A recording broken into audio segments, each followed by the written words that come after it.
We good, Wendy?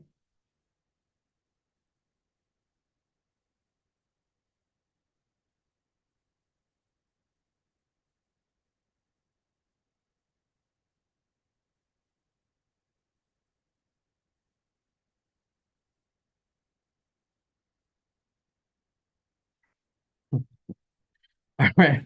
Good morning, everyone. I will officially convene the Executive and Legislative Nominations Committee meeting for Friday, February 16th, 2024 to order. And with that, we will immediately go into recess until the end of our public hearing, which begins today at 2 p.m. Thank you.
Good afternoon, everyone. We will convene the meeting in just a few minutes. We're waiting for a few more of our colleagues to get here, so just wait a little longer.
Good afternoon, everybody.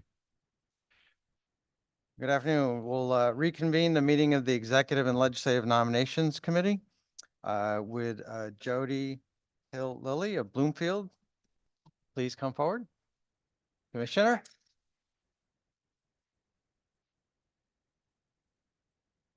How are you?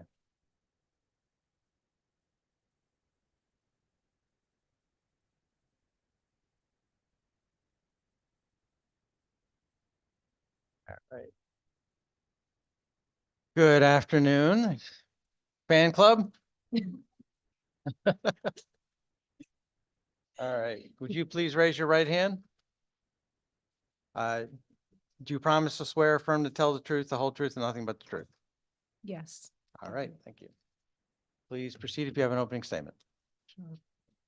Well, good afternoon, Chairman Duff and Concepcion, Vice Chairman Looney and Godfrey, ranking members Kelly and Yacarino, and members of the Executive and Legislative Nomination Committee. I am grateful for the trust the governor has placed in me to lead DCF, and I'm thankful for this opportunity to be before you today. First, I'd like to congratulate and thank my friend and former commissioner, Vanessa Durantes, who's here today. I've never met a more dedicated and compassionate leader. I've had the privilege of working side by side with her as her deputy, along with our incredible exec team for the past 5 years. I can say with confidence that while we'll always have more to do, Connecticut DCF is moving in the right direction.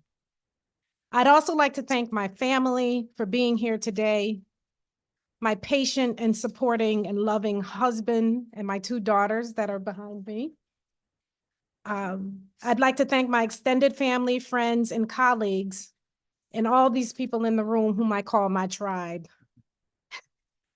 And those of you who are online, thank you for joining. I love you all dearly for your support.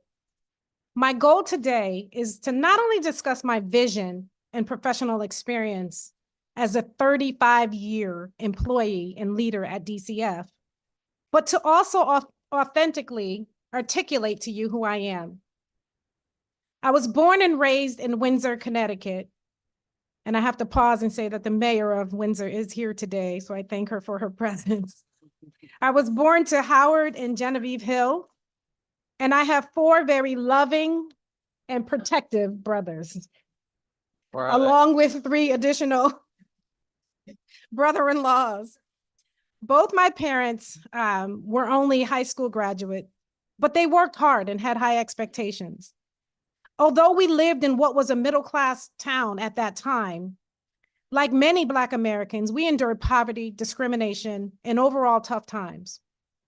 Those humbling times are what shaped the lens through which I see many of the children and families we at DCF serve. Simply put, there by the grace of God go I. So my primary mission in life is to give back. And although my parents are no longer with me, I carry them in my heart, knowing that they would be so proud of me today. Since my nomination, I've heard countless times, including from the guard coming in the building today, that the DCF commissioner is the hardest job in state government. Many empathetically went on to say, no matter what you do, you can't win. The truth is, when something tragic happens to our children, nobody wins. DCF, along with child welfare agencies across the nation, are grappling with the complexity of this work. We keep children safe and support their families who face extraordinary challenges that life brings. We are learning how best to reduce child maltreatment by providing preventative measures to interrupt behaviors leading to abuse and neglect. While one child death is gut-wrenching and beyond traumatic to all of us, many don't know that Connecticut DCF has one of the lowest fatality rates in the country. We stand proud of our work. DCF, under my leadership, and if confirmed, will continue doing the absolute best to hold ourselves accountable for any egregious missteps, and we will celebrate the many victories and accomplishments that never make the news, but give us our sense of purpose. I will always support and help the people who help the people, particularly during this workforce crisis that we're all experiencing. As a leader, I will continue to develop DCF as a learning institution and build upon the situations that teach us the deep intricacies of this work. I will listen, I will learn, I will partner, and I will act. My ultimate goal is to continue the great work started and go a little deeper. We will remain responsive to the emerging needs, particularly post-pandemic, of those we serve. Going forward, I will continue to collaborate with advocates and legislators, providers and sister agencies, our foster and kin caregivers, and our children and families. We must have meaningful relationships with our community because that's where our children and families live. I will be paying particular attention to in-home services, specifically on the safety of children age 0 to 5 and our adolescents, both of which are very vulnerable cohorts. I will seek to develop the infrastructure for our children's behavioral health mandate and respond to this significant mental health and opioid crisis by creating a holistic and integrated approach to our role within the medical and behavioral health service delivery continuum of care. In closing, I'd like to share an important interaction I had years ago. I was 21 years old, and I remember excitedly going to my professor, Dr. Gardner, and said, Dr. Gardner, I want to work for DCF. His reaction was both shocking and disappointing. He hung his head and said, please, for the love of God, Jody, don't do it. You are much too positive to work for that agency, and I'm afraid you will lose your joy. While those words did not deter me from doing the work I knew I was destined to do, I did listen to my mentor's caution and turned it into a personal challenge never to become bitter. I sit here 35 years later at a confirmation hearing to be the next commissioner of DCF with joy in my heart and a never-ending love for the people I serve and with whom I work. I am grateful for your consideration of my nomination, and I'm happy to answer any questions you may have.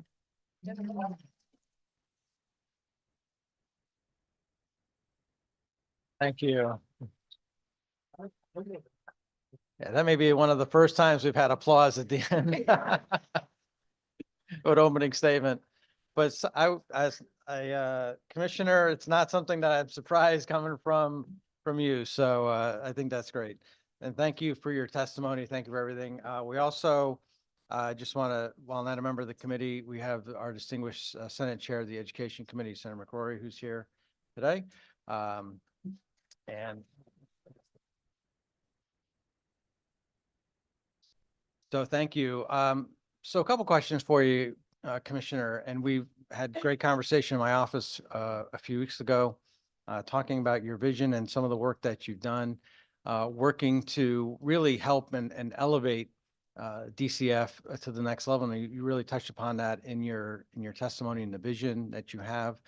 Talk to us a little bit about post kind of WAN F and where you see the agency at this point, and what is the potential that, as you see, under some of the work you've done in the past as deputy and now as commissioner designate?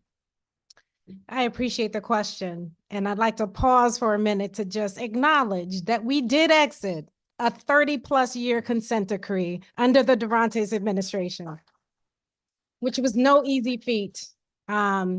So post WANF, it is really critically important to acknowledge that we exited the WANF consent decree because of the great work that we were doing.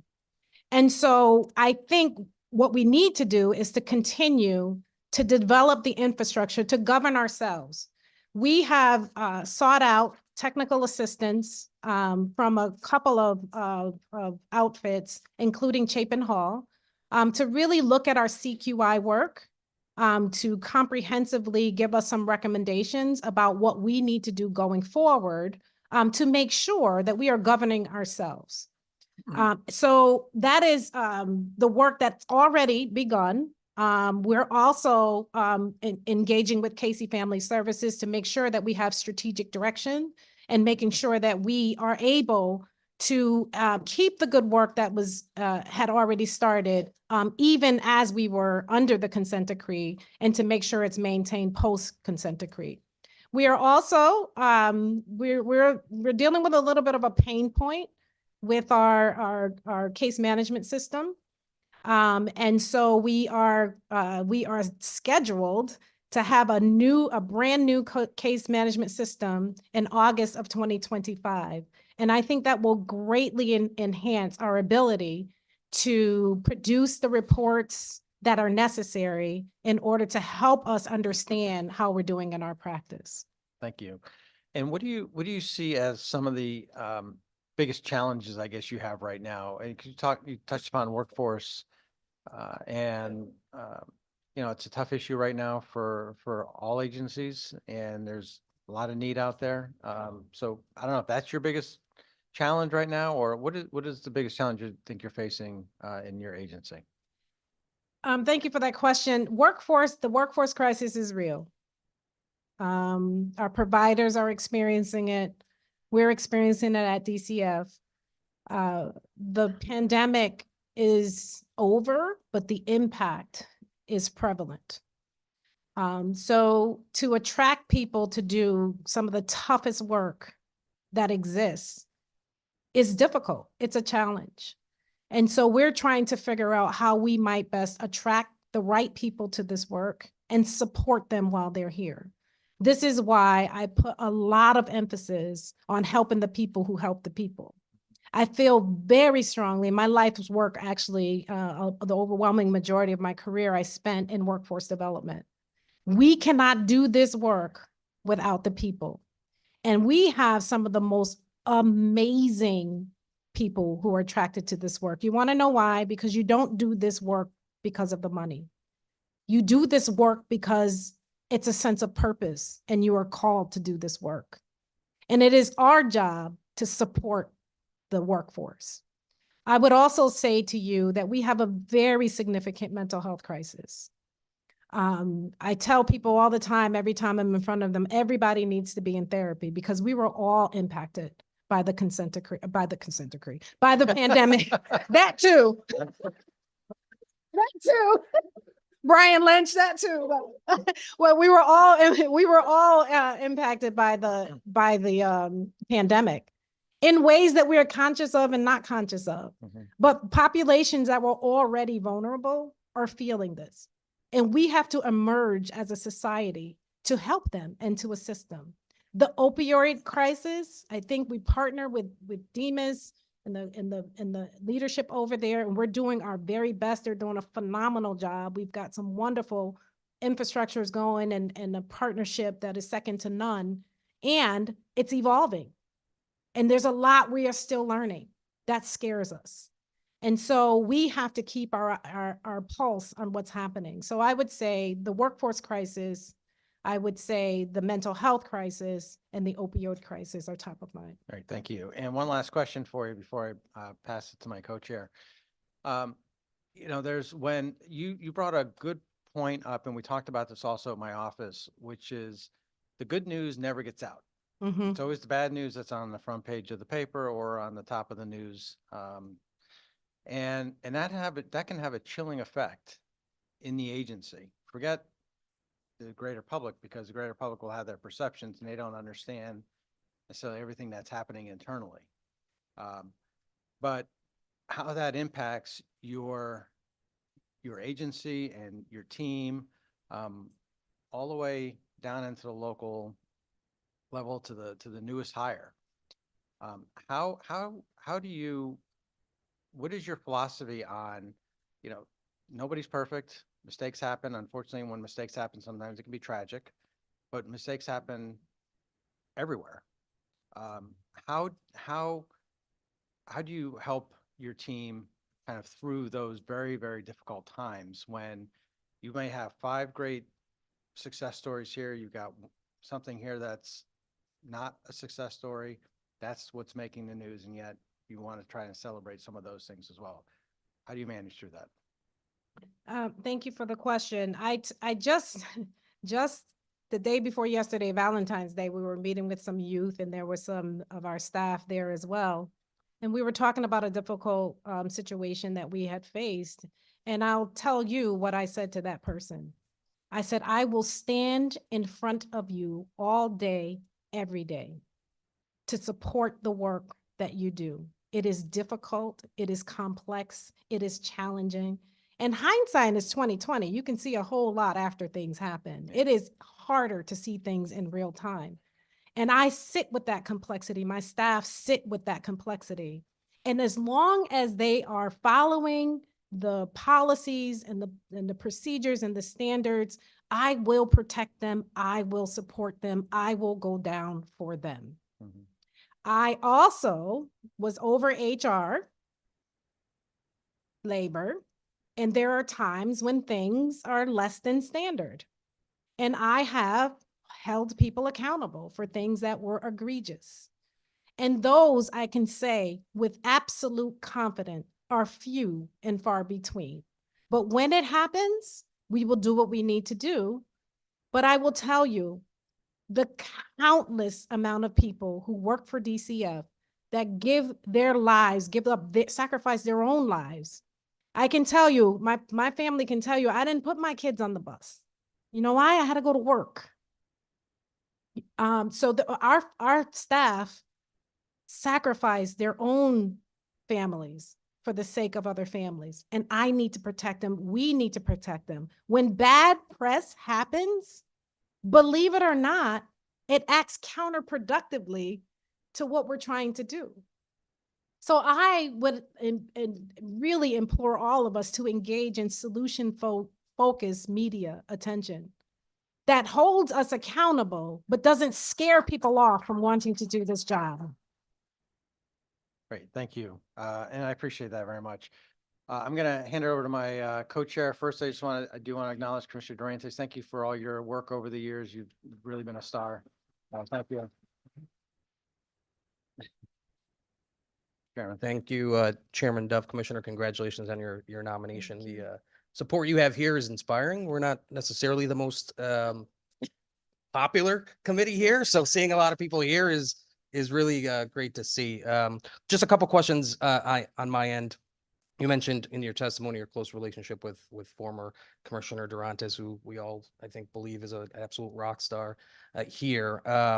What are some of the things that you learned from her that you're hoping to take on in this new endeavor?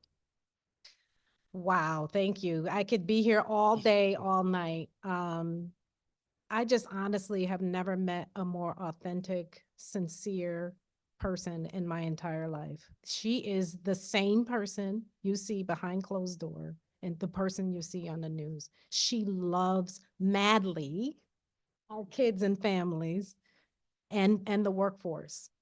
And she's about making sure that we do our absolute best to make sure that we're protecting them and supporting them. That's the thing that we want to keep going. And I can say honestly, the entire exec team, we sit in a room and we grapple with some of the most complex issues unthinkable complex issues. We just did it this morning. I'm preparing for my exec nominations, but we were processing a family's situation and we're all in. We are all in trying to figure it out. And that is what I want to continue, is the great work and support and what we do on behalf of kids and families. She had great relationships with her colleagues and the fellow commissioners. We have great relationships there and great relationships with you all. And so we want to continue that. That's great. And just to follow up on that a little bit, working at DCF has to be one of the most emotionally vested jobs that there are here in the state of Connecticut. I can only imagine what some of your employees have to deal with on a day-to-day basis where they just can't leave the emotions at home, or I'm sorry, at work. They will bring them at home. So I guess my questions, and you mentioned a little bit about mental health, surrounds more on what are we doing to provide the necessary support on the mental health side for your own employees? So thank you for that question. We have a robust EAP program that we rely on. We have built up a whole organization or a whole division in our organization that's dedicated to making sure that our staff are safe, both physically and emotionally. And I will tell you, under no uncertain terms, we appreciate so much the governor's support of our budget, as well as the legislators' support of our budget, because quite frankly, it's not rocket science. We need the bodies, we need the staff, and we need the resources to be able to do the job effectively. That undergirds everything so that our staff can do the job they are intended to do. They need the support and the resources. That said, we have to take care of them. We were on a call, and I'm not making this up. We were on a call this morning. The last thing I said to them, we had to hear some very difficult things. And I have to stop and pause and say, are you guys all right? Are you okay? Just asking and just caring makes the difference, I think. And then everybody go to therapy. I agree with you there. Thank you so much, Commissioner. I might have another question or two, but I'll defer to my colleagues. The only disappointing thing I think for our House members here is that this is a Senate resolution, so we unfortunately can't vote for you, but if we could, I think I would be happy to. So congratulations again. Look forward to working with you. Thanks, Chairman. Thank you. And now to our ranking member, Representative Yakarino. Thank you, Mr. Chair. And congratulations. We met through Zoom, and I thought yesterday was a big crowd. Today's much larger. For Commissioner Higgins, who is from North Haven, actually, we had spoke. He's a good man. And you're a good woman. But I do have questions, and I do want to say congratulations to you, and congratulations and thank you to former Commissioner Durantes for you. Very difficult years. You did a very good job overall. I think we met in the past, and I voted for you in the past, but congratulations to you and your family. But no, I do have questions, and you have a lot of challenges. I think we spoke when we did the Zoom meeting. and it's a very difficult job, but you obviously do it with all your heart, with your staff. What are your biggest challenges going forward? Because there was reports from the Star incident, other incidents. And at the end of the day, your department is tasked to help children and families. And we probably live in one of the most difficult times, I think, financially right now for poorer people or families with mental health, as you mentioned. So there's a lot of challenges, and I believe you are up to the task for you and your staff. But what are the challenges? And then a second question, the morale of your agency. Thank you. And thank you for raising the issue with the Star Homes. We know that was very challenging time for the department. And we're seeing something in our practice that's a little different. We're seeing emerging needs of our older youth that are, I believe, need a different level of programming. And so we're working with our sister agencies to try to make sure that we stand up the appropriate services to meet the emerging needs. I'm happy to report that we just stood up urgent crisis centers. And for those who don't know what that is, just like you can go to an urgent health center, now they have for children an opportunity to go to an urgent crisis center for your mental health. And there was a write-up on it that was very, very affirming for us that from a parent's perspective, they felt like the department was making steps in the right direction. So we are quickly and earnestly trying to think of ways to create the infrastructure to meet the emerging needs of our youth and young adults. So that's, I would say, top of mind for us. And also, as I mentioned earlier, the opioid crisis and our little kids. I'm really concerned about the safety of our little kids. And so we are really going to be digging deeper into looking at our already phenomenal safety practice developed by our staff here in the operations division to set up a wonderful model of practice. But it's something that we have to pay attention to. And so we will be I'm worried about homelessness of our youth. And so the interagency sort of collaboration is what's necessary. DCF cannot do this alone. We have to partner with other agencies to meet holistically the needs of our youth, particularly those who are in our Star Homes. The day we spoke, we did speak about trying to work together, and I know you're going to, there's so many other agencies, and your umbrella is going to stretch very far between DESP, Commissioner Higgins, between Demas, and goes back to mental health. But before the morale of your employees, not your employees, but the workers, who do a vital role for our families. How is the morale? And then I will go to more questions. Morale is an issue. This work is tough. See, here's paint the story for you. So we spent a lot of time, and we continue to spend a lot of time on our prevention side. So we've stood up services and infrastructures and relationships. So we're trying to keep families so that they're being served by community.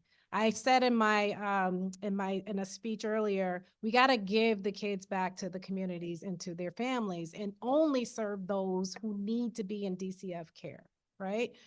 So, but what that does is that it makes for a situation where the hardest, most complex kids and families are the ones we're serving. That means we need to reevaluate not just caseloads, how many families the workers have to serve. We have to reevaluate their workload because we're asking them to do so much more. And to do that, again, it's not rocket science. We have to keep their caseloads manageable, and we have to keep the bodies in the seats. We cannot do it without the resources. That's the best way to address morale, is to make the work even remotely doable. Right, and we discussed today, when we met, there are people that work from remote, and also obviously the people that are in homes are there working. Is it a matter of not having enough staff going out to the homes? Is that a problem? And even back to the STAR, was it a matter of not having enough funding or enough staffing to prevent anything? To have people, for face to face with our families? So we're grateful for the governor's budget and supporting us in our staffing. And it's about us, post consent decree, reevaluating what workload looks like for our staff. And we partner with everyone to make sure that we are looking at that. Staff, I just want to clear up the record just a little bit. When we say telework, we mean that's where our employees begin their days, right? So they begin their days when they're teleworking, they begin their day at home. That does not mean that they see families virtually. That pretty much does not exist. No, I knew that. Right, That right, wasn't and correct. Yeah, right. I didn't think that. Yeah, so but to have that flexibility to be able to start from home, go out to see your families is a contributor to work-life balance, right? Because again, you can still see your families, commit to your obligations, but have a little bit of flexibility in running up and down the highway to the offices.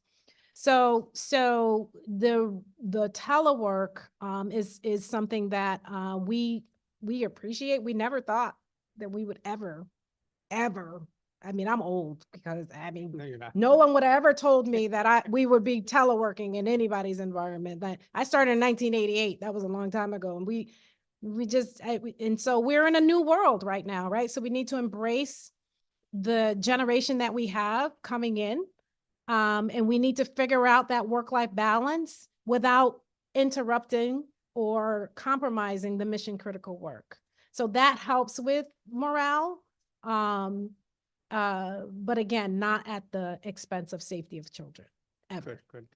Now, I mentioned Commissioner Higgins, and we had spoke about, Commissioner Higgins and I, about prevention or activities for our young men and women, or boys and girls actually, that should try to prevent them from either crime or doing things that they shouldn't be doing. And so he's a big believer, and I do agree with Commissioner Higgins about activities, either sports,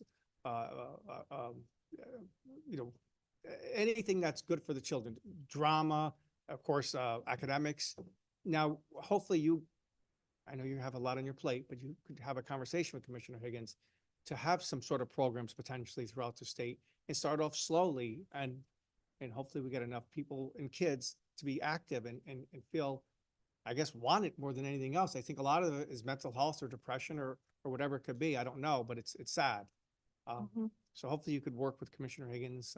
And I volunteered volunteer with Commissioner Higgins. He lives in the same town as me. To, even if it's one day a week, to do what I could do. But at the end of the day, it's about trying to help people. And I know you know that. I apologize. I don't mean to come off the wrong way, but we need to help our children. And I would hope what happened to Star Home will never happen again. Unfortunately, people do bad things, and hopefully there's enough background checks to prevent that. And the agency learned from the past eras, not that, but through the agency, but just people in general. So, go ahead. I'm sorry. I'll just say, in the situation in the Star Home, like I said, when we see behaviors that are less than acceptable, we move swiftly. And I don't have any reservation whatsoever. And those who know me, I've been accused of being one of the most workforce-friendly administrators to sit in the deputy commissioner role. But even the folks who work with me know that I have and will not, without hesitation, terminate someone who does harm to kids. I could see They that. need to be held accountable. And can I just say a point of privilege, since you opened up the need for community services. I have a way of being and a way of thinking that says we need to support communities to take care of their people. And so we need to invest in local organizations, the ones who are already doing that. I want to partner with mayors. I want to partner with people who are with the people and put the money in their hands. And so I do believe in the Boys and Girls Clubs. I believe in what kept me going through my life circumstances was singing. I'm a singer. And singing was my therapy. Everybody has a different way of dealing with their issues, and we need to think outside of the box to see what's going to work for our kids and families. And so we probably need to try to do something a little different. Agree 100%. Thanks. Thank you. And we'll work together, and I wish you all the best, and thank you all. Thank you, Mr. Chair. Thank you. Thank you, Representative. Senator Looney. Thank you, Mr. Chairman. Good afternoon, Commissioner. And afternoon. congratulations on your nomination. I think we all celebrate that. And I appreciate the opportunity to meet with you for a pretty extensive discussion in my office. And just wanted to follow up on a couple of things we discussed there. I know that former Commissioner Katz made a commitment to try to reduce the number of out-of-state placements of children, so as to increase the accountability and the capacity for the department to supervise, which is so difficult to do when children are placed out of state. At the time, I remember the excuse that was often given by many in-state agencies is that we don't have the capacity or the resources to meet the challenges of a very complex, nuanced case, and only an out-of-state facility was up to that. And Commissioner Katz represented that she took pride in helping to challenge in-state agencies to build up the capacity to render those kind of services and without having the kids sent out of state. So is that working? Is that continuing? Just your view on that. Absolutely. We are appreciative of that leadership back then. It's a practice that we sustained during the Durante's administration, and it will be continued during my administration. Kids need to be able to see their families. If they are removed from their homes for a brief treatment episode or in foster care, they need to be able to have access to their family and their community. What you find is if you place children out of state, well, then sometimes it's harder to reunify, and that's what we don't want.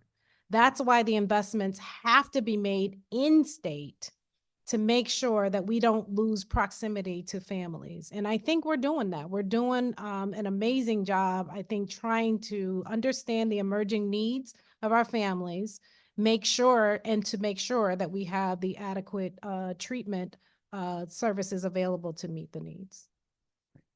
Thank you. And we know the agency is really only as effective as its caseworkers who are out actually dealing with families, dealing with children.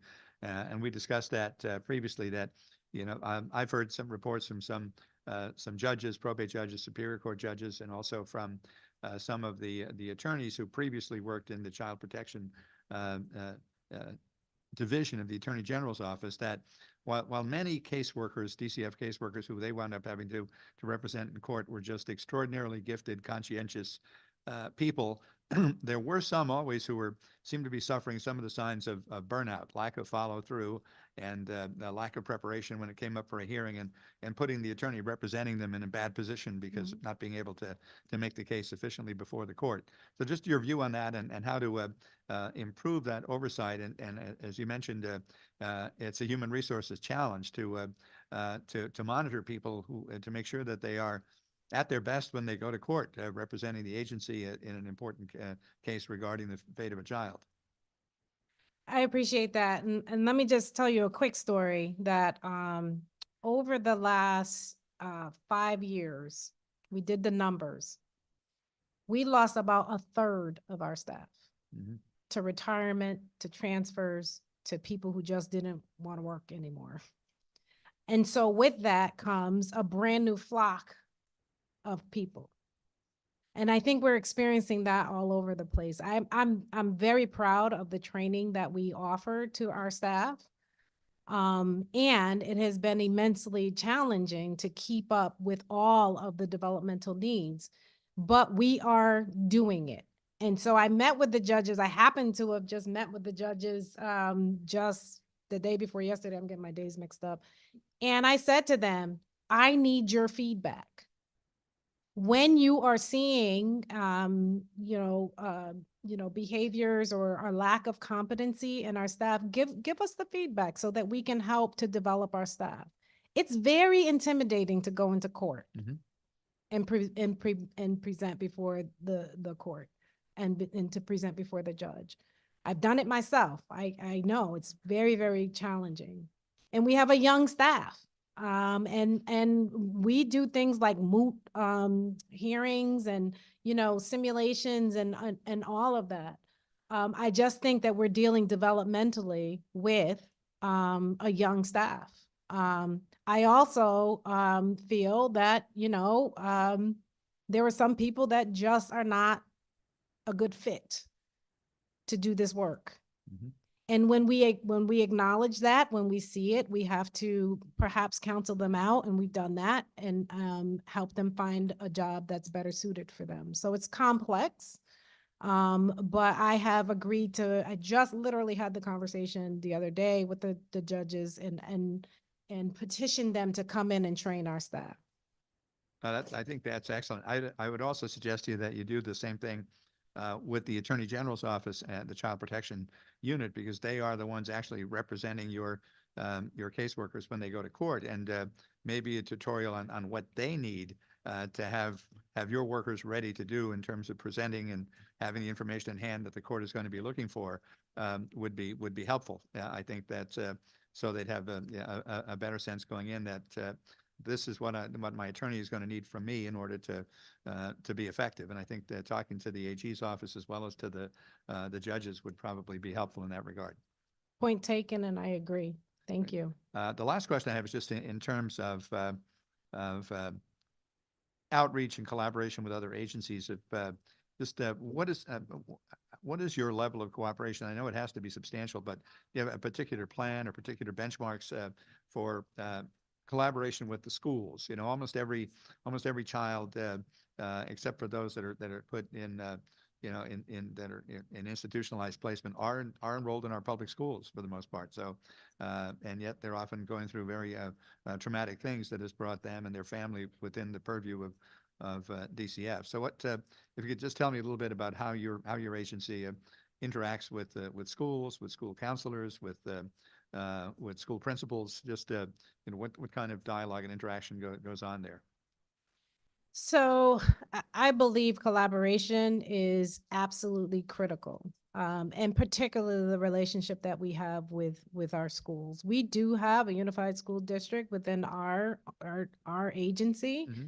So we have superintendents that are work for us, and we feel really strongly that outreach with other superintendents is absolutely essential.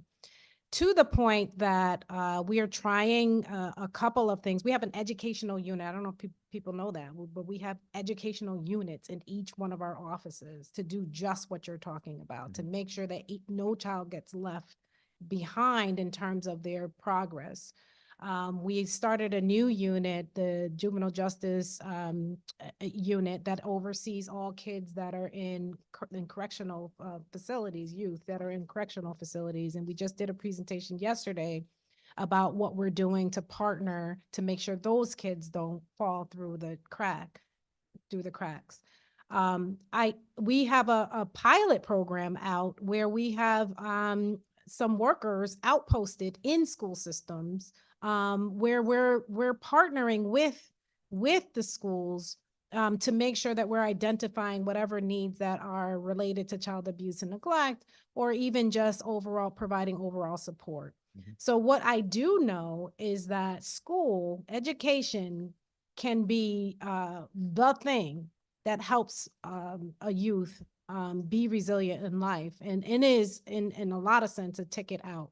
So to answer your question directly, the partnerships with local schools, and we definitely have an amazing relationship with our Commissioner of Education, Charlene Russell Tucker, and we are forging those relationships at a local level as well. Thank you. Just the last question, and just to follow up on that. Do you monitor things like truancy? Because obviously, many school systems say that, the first sign that a kid is starting to spiral out of control and get into trouble is all of a sudden a pattern of truancy starts to show up. And then there are often family circumstances behind that and problems that the child is having. So do you monitor that as an indicator of potential need for closer review or intervention? Yes, there are policies and procedures that are in place, and some of our school people know that too. There are steps that must be taken to outreach to kids that are missing school, but after a certain amount of time, there's a requirement to bring those situations to DCF Right. for us to go in to investigate. Good, good. Well, thank you, Commissioner, and every best wish for success, because your success is our success, because your agency is one of the most important in state government. Thank you so much. Appreciate it. Thank you, Senator Looney. Representative Gresco, followed by Representative Figueroa. Thank you, Mr. Chair. Thank you, Commissioner, for your years of service. And in our interaction, our meeting that we had, you said you were a walk the floor person, and workforce was your thing. And you mentioned to me about a morale assessment. I know you spoke about morale earlier, but I'm just wondering if you can take us through how you see that morale assessment going. Yes, thank you. I am a walk the floor kind of a person. I believe in having a presence in offices. I believe in celebrating what our staff do. We have our Bureau Chief of External Affairs. He does where is he? He does a spotlight on what's right, catching people in the act of doing good things. We just talked about the importance of acknowledging when people are here for so many years. We make sure that we do that. I believe that all leaders, and I think that's one of the things that I literally just had a conversation with an office yesterday about the need for people to see each other, support each other, so that we can get to this issue of morale. And so it is top of mind. And I will tell you that I'm a part of the National Partnership on Child Safety. It's a national organization. I have a whole lot of national experience.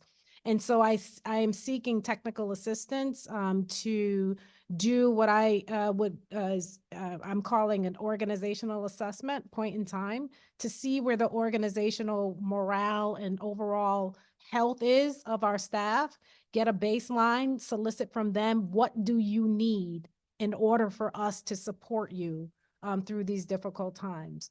And after we administer that survey, we will begin implementing the suggestions made by the staff to ask them, what do you need from us? What is most critical in order for us to make your job manageable? Congratulations, Commissioner, and thank you, Mr. Chair. Thank you, Representative Figueroa, followed by Representative Godfrey. Thank you, Mr. Chairman. Good afternoon, everyone.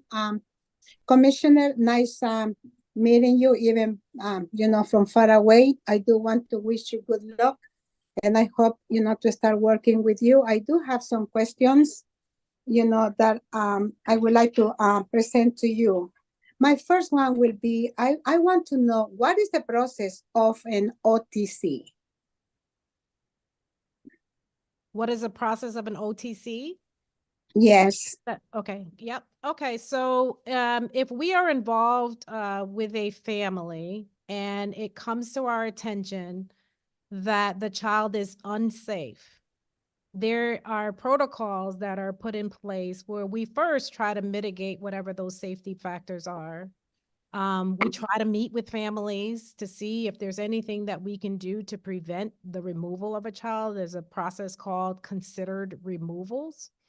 And a lot of times we divert the need for placement of children, and we keep kids at home, but put services in to prevent that removal.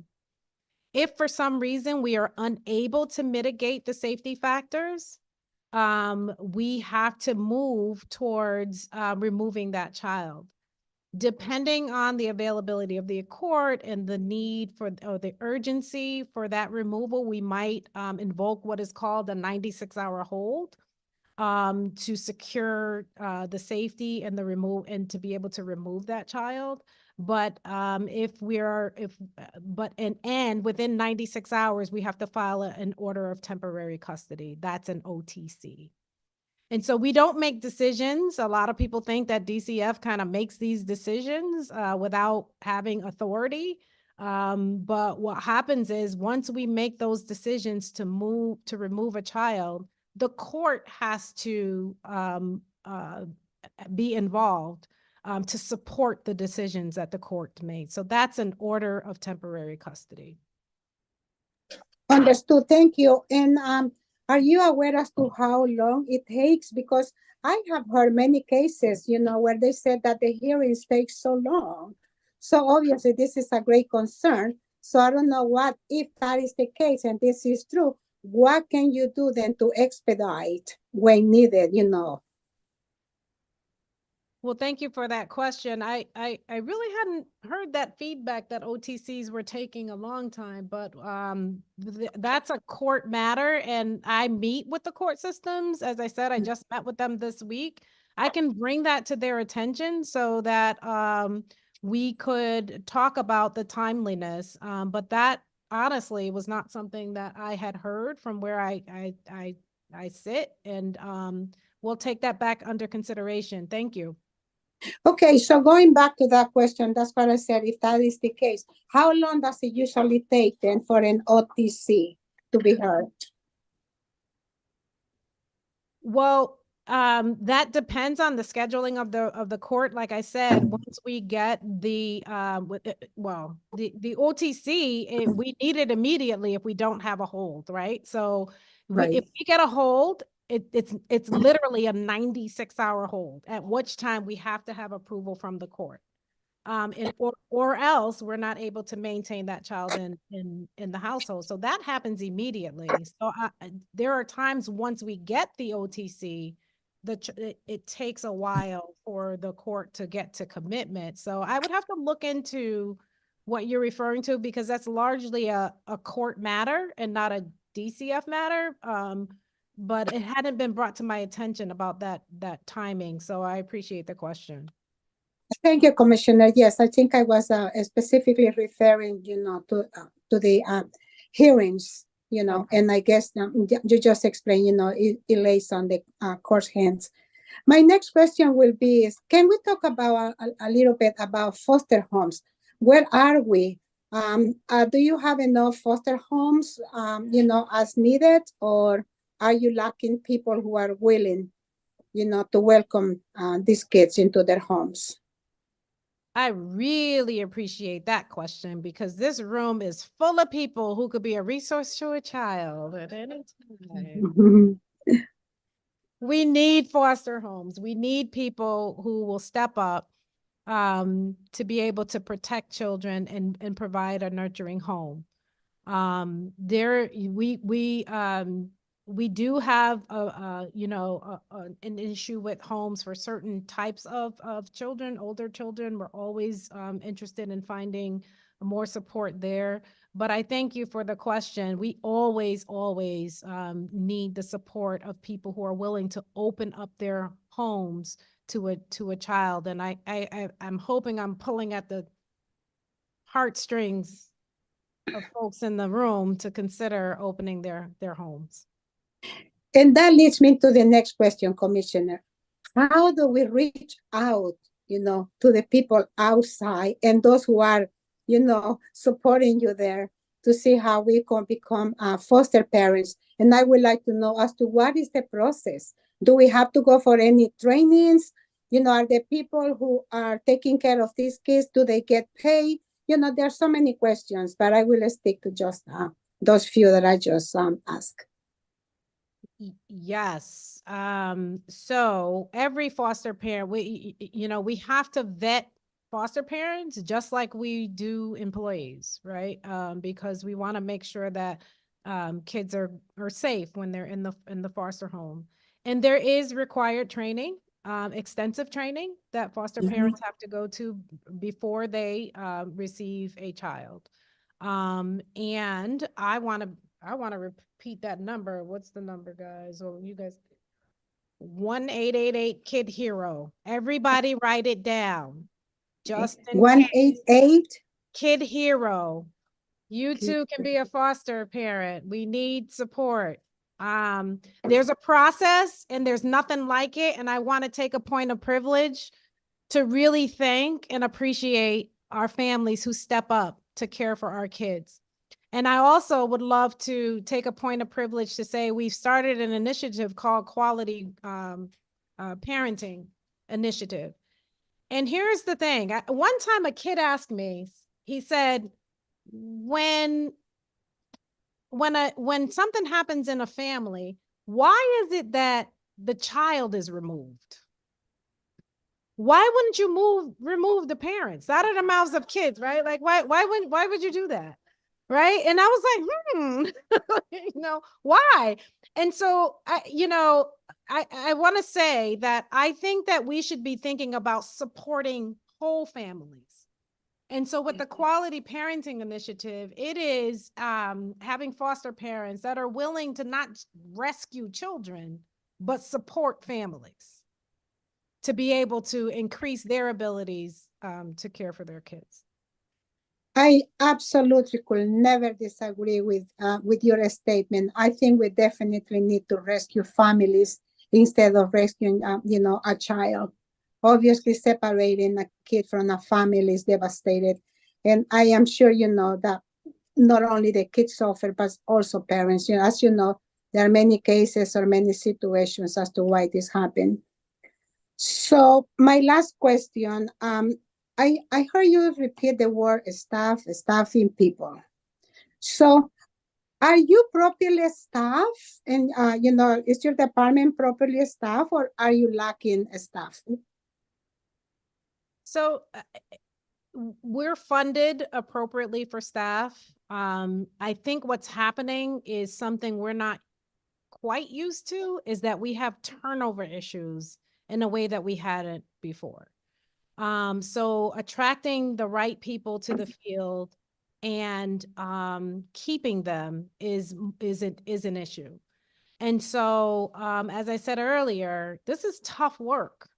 Yes. It is very tough work, which is why it's so important to support the staff when they come. And so we are maximizing our efforts to make sure that folks stay when they come, at least the right ones that are supposed to be here. We want to make sure we support them and that they are able to we need to make the jobs doable. Understood. I do want to say thank you again for answering my questions. I do not want to monopolize your time. I want to congratulate you again and wish you good luck. And I do hope that you will succeed in your new position once you get nominated. And I'll give the floor, Mr. Chairman. Thank you so much.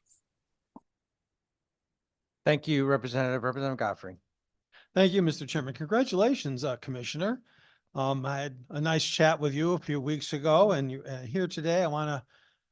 One of my concerns when someone's moving up, who has been with an agency to a commissionership, even a deputy commissionership, is that they're too bureaucratic. Boy, you are not.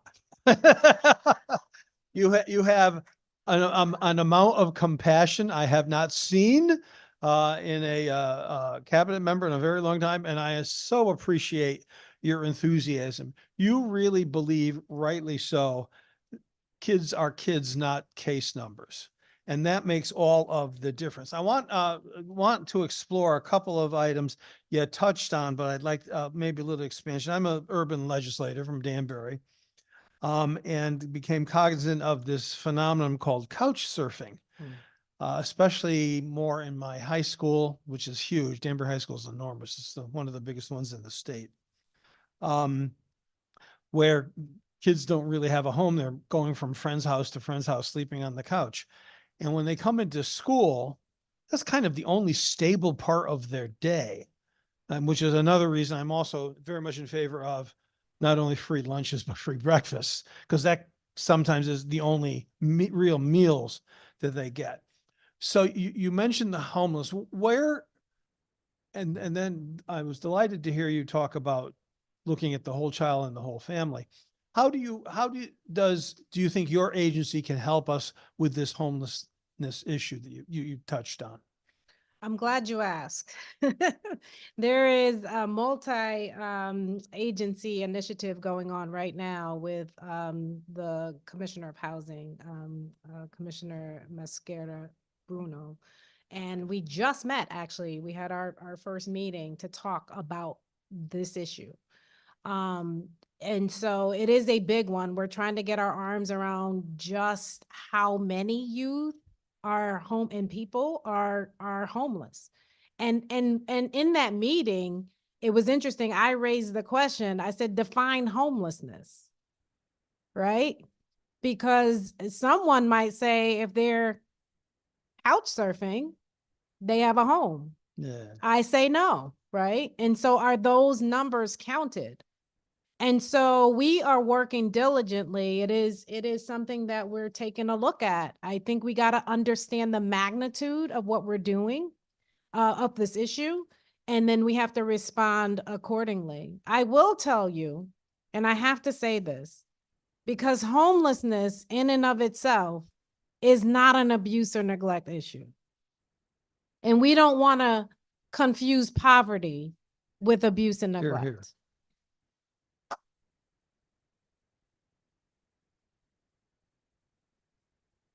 You also talked about having to deal with other state agencies to provide a more holistic set of services. And I understand that agencies tend to sequester themselves in silos, which doesn't get to answering the problems. We have the same problem here. You know, we have committees and trying to get them to work with each other in the extremely limited time that we're here is a problem. But in addition to the state agencies, I'm sure you have a lot of activity with nonprofits. Down my way in Danbury, Family and Children's Aid is like the big nonprofit, and it's been around a while. When they were first founded, the president's name was James Madison. They've been around for over 200 years, and they're doing an excellent job. But could you just kind of expand on how you intend to be working with the nonprofits? Well, some of them are in the room today. Excellent. And I tell them all the time, we cannot do this work without you. And so partnership where that's concerned is everything. It is absolutely essential. And as I speak about the workforce crisis, I'm not just talking about DCF, I'm talking about their workforce crisis. And so that we have to make sure that they have all that they need in order to do this work. You mentioned the Family and Children's Aid Yes. and down in Danbury and Waterbury. Waterbury, right. Wonderful, wonderful service that's offered to our kids and families.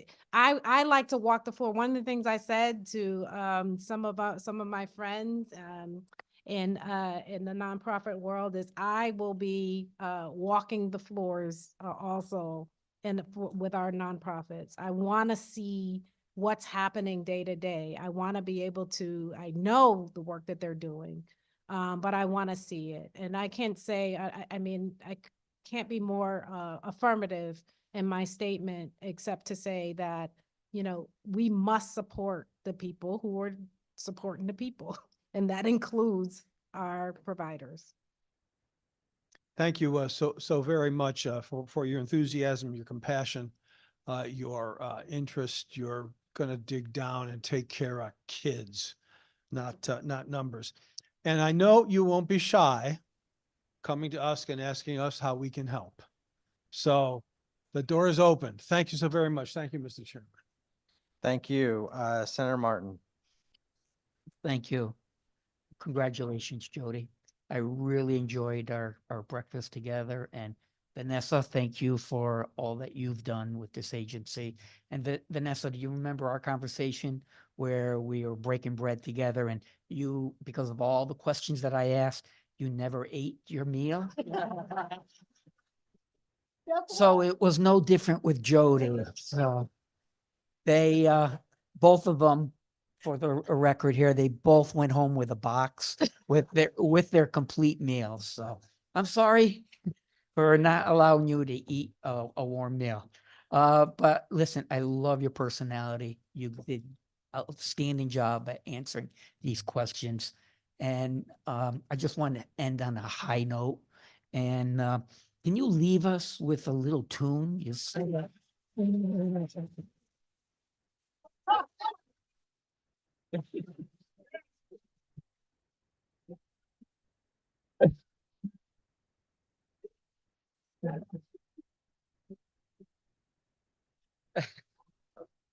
My husband is a very, very accomplished musician.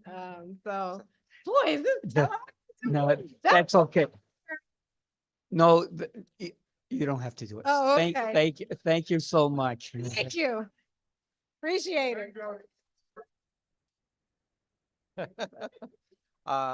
We do have some other questions, sorry. Oh, Sorry. Senator, I gotta tell you, this is the most fun hearing we've ever had. Let's say that. We either, Commissioner, we're having you every Friday. 2:00. All right, next we have Senator Mar, who's not a member of the committee, but is ex officio today because she chairs the Children's Committee. Senator Mar. Thank you so much. I will not take long. I know you've been here to answering a lot of questions over the past hour plus, and I am disappointed I didn't get to hear you sing. But that being said, I have had the pleasure of hearing you in the meetings, the committee meetings in the Children's Committee when you worked alongside the commissioner last year. And we've had the opportunity to speak together on several occasions. I wanted to just say that while I was tremendously sad when Commissioner Durantes was leaving, I am tremendously happy to be able to work with you going forward for the sake of all the children in our state. I know that you are a social worker deeply at heart, that you care for not only the children, you care for the families, and you care for your staff. And that is paramount. And the fact that that is the way you present, I'm sure it speaks well for the future of all the children in our state. So thank you and congratulations. Thank you. All right, any other questions from members of the committee? Seeing none, we have one question we ask everybody here. Before we go, let's see. Is there anything in your past that you believe might prove to be embarrassing to this committee, the governor of the state of Connecticut? no, sir. Thank you very, very much. We will, as you know, we vote on your nomination after the public hearing. And then we'll take you up in the Senate next time we are in. But I think you'll do very well. Thank you. And thank you, everybody, for coming because we love having the public engaged in the process. Come back. Come back. Thank you, everybody. We'll just take a moment. We'll take a moment. Stand at ease for a moment.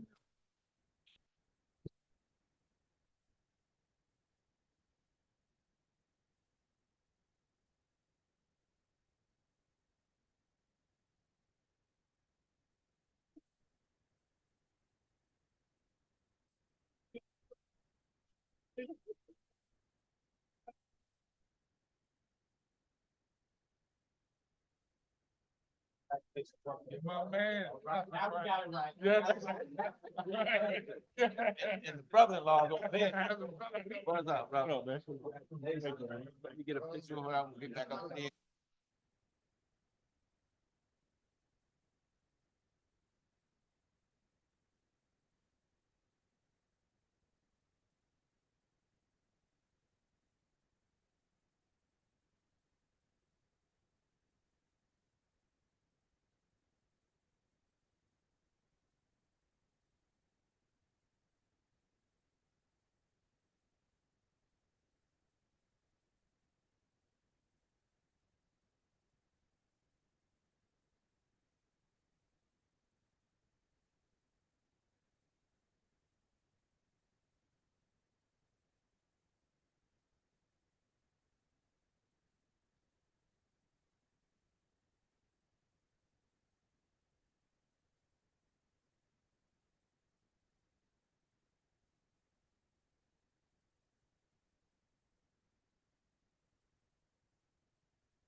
Okay, everybody, we're gonna try and get back to our hearing, please. Hi, everybody. We're gonna try to get back to our hearing, please.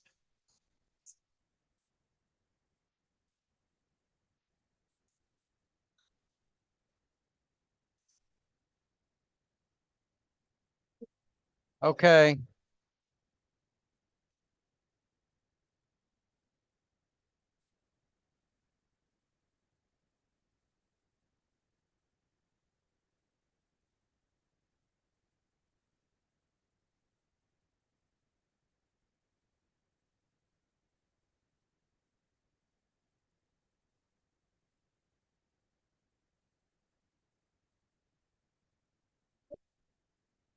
I don't know.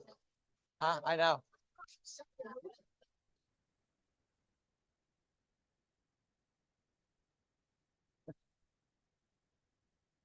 Come here. We're never gonna get up.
Okay, we'll reconvene our hearing as we did reconvene our hearing much earlier today at 2:15. Next is Shirley Thomas.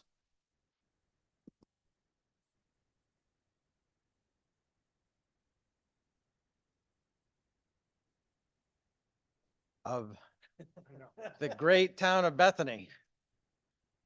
Centerpiece of everything in Connecticut. To be Deputy Commissioner in Consumer Protection, Shirley Skyers Thomas. Good to see you. I'd like just see Mr. Thomas making his way around. All right. Commissioner, would you raise your right hand, please?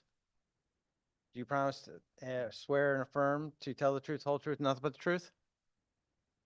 All right, thank you. If you have an opening statement, feel free to make it, and then we'll ask you lots and lots of questions.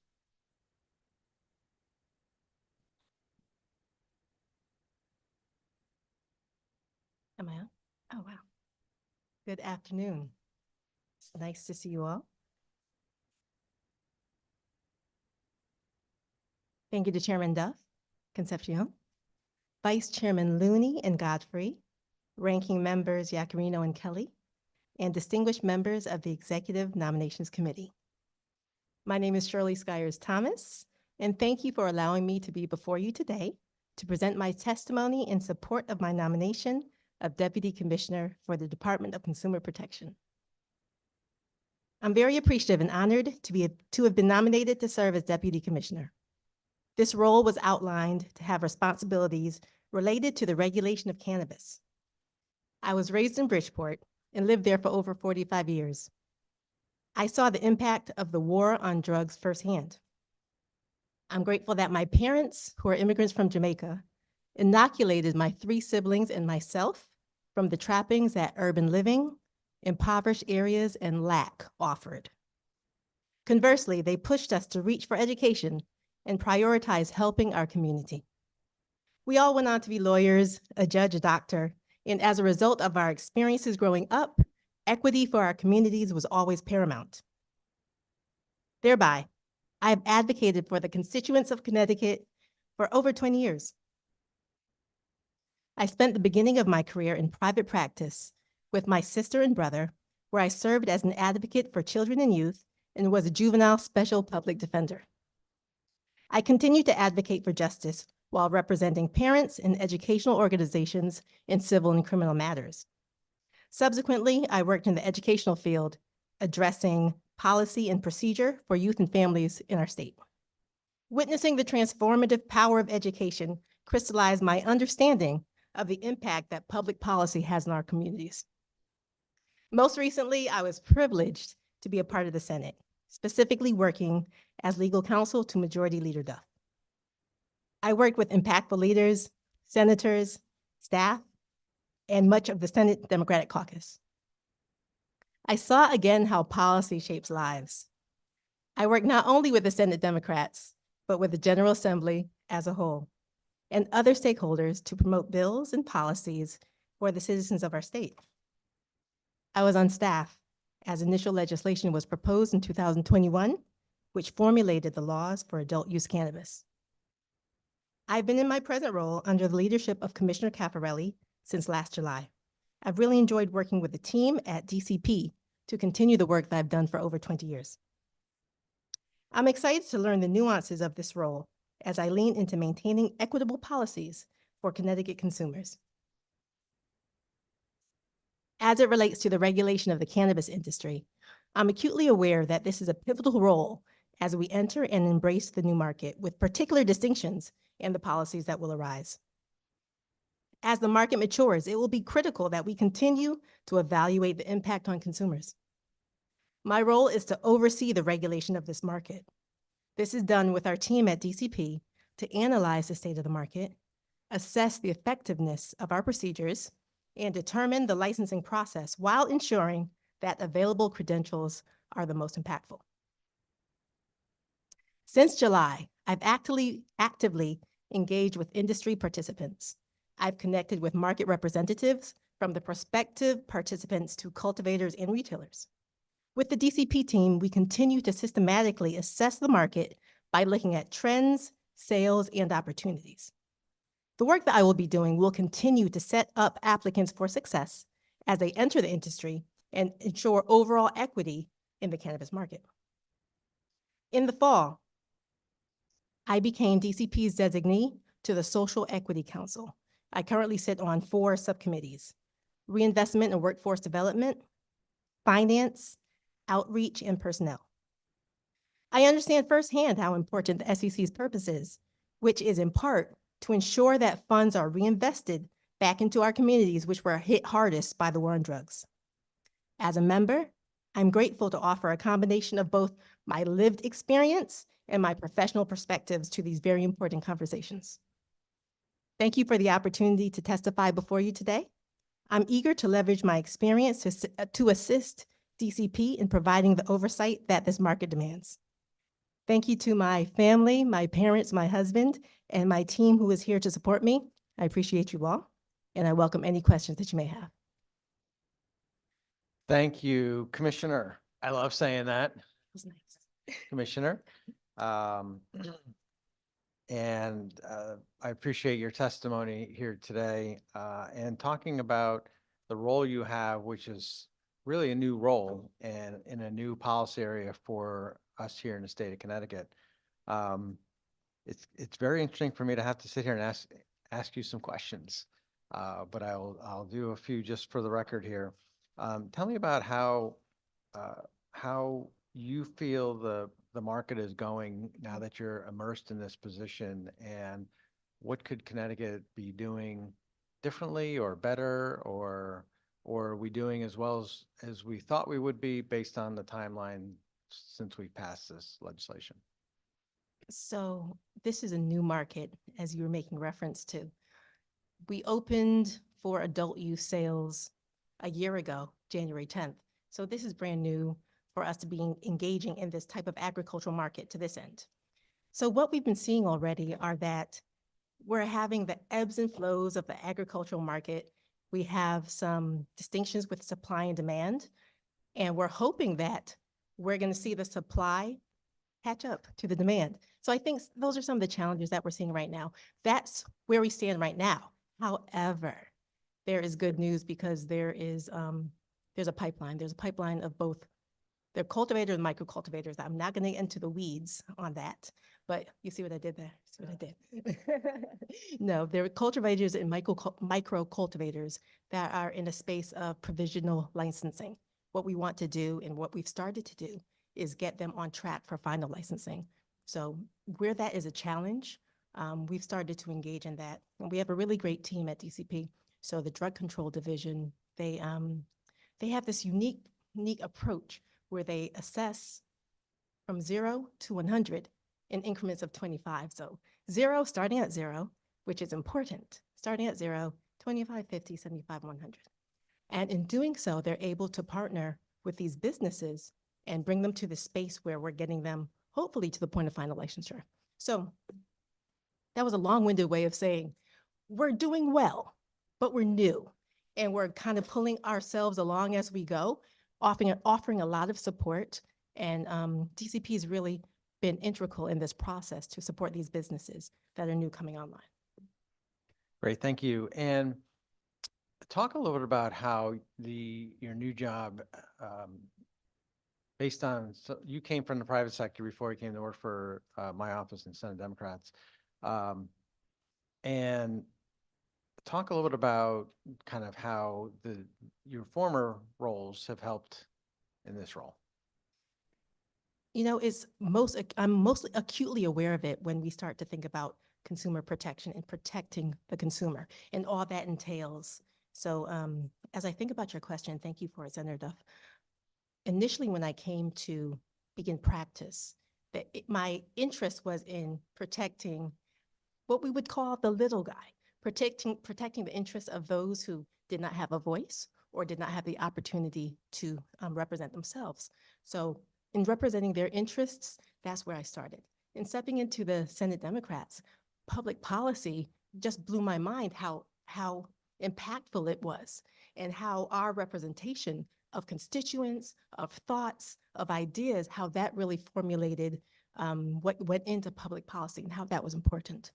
All the while, I believe my personal philosophy is one of equity, where it's requisite that we have equitable systems.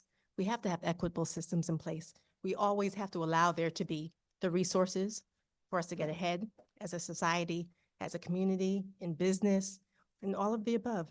So I think my preparation has really come from private sector and also working in the Senate and having those experiences there. I believe they've prepared me to step into the space where we're still protecting the consumer. And we're doing it not only as it relates to cannabis, but we're doing it to the end that we're making sure that there are products that are safe. We're making sure that there are processes that are safe, and we're making sure that there's equity as we go along. Right, and I appreciate that answer, and I'll also just mention too that you're on the State Marshals Commission, which is not for the faint of heart. And you cut your teeth there as well, so you are well positioned to do marijuana. Yes, it's been a good Literally, ride. at not St. figuratively. Marshall's. Um, but or figuratively, not literally, I don't know. But you know, I think that it is starting from ground zero on this and trying to build up a program. There are some who would say there's not enough supply, there's not enough potency, there's too much demand, and so you need to get better supply. The homegrown is going to outstrip anything that's at the retail. So how do you answer some of those kind of intangible questions, I guess? Right. So I believe that wherever we're stepping into a space that was previously illegal, and I'm looking for different words, but was previously illegal. I think we have to have a program that is very distinct, that we're really clear on what's the licensed market, what's the unlicensed market. I don't think that we're going to be at this space where we're stepping into homegrown, overshadowing the market. I don't believe that we will see that because we're intending that the market is robust. We're intending to allow our growers and businesses to develop capacity. That's the intent, so that they will, again, be able to meet the demands of the market. So what I do think is that as we continue to build this program and progress, we'll get really clear on what our needs are. We'll get really clear on the needs of the market, and we'll be able to address that. Thank you. And yet we'll see, right? And how this is Right. all going to, how it's all going to play out here in Connecticut as more and more states. How do you also, Commissioner, there's, we're seeing in smoke shops, others that are police or, and maybe even DCP is kind of cracking down on illegal sales there, illegal packaging. Can you talk a little bit about that and how that's a part of the market that maybe we didn't anticipate or maybe we did, I don't know, but how DCP's response to that is? Sure, and we have gotten a significant amount of complaints about, just as you've referred to, these smoke shops or other illegal entities that are selling either the unlicensed product or they're selling products over the level of allowable potency. So in some facet, they're doing some illegal activity, and we've gotten reports on that. So whereas we are not the primary enforcement agency, but that can't be our deterrent. So we do jump in wherever we're able and in whatever capacity we're allowed to assist. So our first line of contact is we allow the enforcement agencies to do what they do. We allow them to go forward and, you know, whatever their procedures are for enforcement. We assess by training and education. We're proactive in terms of how we're hoping to share the message of the delineation of the licensed market, the unlicensed market, what's allowable. We share a lot of trainings on that. Our drug enforcement team and our director not too long ago had a session with law enforcement where they were giving them, you know, some proactive steps to look for and to make sure that we're on the same page. So we do the training, the education, and also we partner with the AG's office. So where it is appropriate and the AG, you know, takes lead, and we really do appreciate the partnership with the Attorney General's office, we assist there. So this is a problem, we recognize it, but we're trying our best to combat and be responsive to it. Great. Thank you very much. I appreciate that. Congratulations on your nomination. Thank you, Senator. All of us are just very proud and Senate Democratic family of your new position, for sure. Appreciate it. Any other questions, Mr. Chairman? No questions. Just wanted to, thank you, Mr. Chairman. Just wanted to congratulate you on your nomination. Again, as I mentioned before, with the speaker before you, I think the only thing that I'm That's unfortunate is that the members of the House here cannot vote for you, but I guarantee you they would have. So again, congratulations. Again, look forward to working with you. Thank you, Representative. Thank you, Representative Yakarino. Thank you, Mr. Chair, and congratulations. We Thanks, spoke sir. last week. Yes. I apologize for the delay of meeting you through phone, but I just have a couple of questions, and I do think you'll do well at the job. But you'd mentioned equity, and then the little guy or girl. I discussed with you there, and I don't know why they come to me, because maybe because I have a retail store and it has not, it's books and stuff like that, but they're concerned that they're left out of the equations. They don't have they never have the opportunity to be part of the market because they don't have the millions and millions of dollars it takes. Or many of these, the few companies we have are all from out of state and they're multi-million dollar corporations. So I think they feel left out, and I don't know if there's really nothing you probably could do, but I don't know if you've heard those complaints. And then we discussed the whole bizarre stuff in the next town over. I had detectives come to my store and they had no problem with it, but apparently our attorney general has a problem with it. So I don't know if you've heard of any of those issues. If you don't have to answer if you don't want to, but that's something that we discuss, and I'd rather be transparent about it. Yeah, thank you. Thank you for saying so. The first portion of your statements, Representative Yakarino, you were making reference to entrance into the market and how can other entities or businesses kind of gain a foothold. So there are a number of credentials, and I'm not going to go into the nuances of it, but there are a number of credentials that you can have to enter the cannabis market. The big ones that people, are reaching for are generally the micro cultivators and the cultivators, the growers. But there's also delivery, there's also manufacturing, there are also other types of credentials that don't necessarily cost as much. They don't have the same type of function in the market, but there is an entrance way to the market. So there are options there.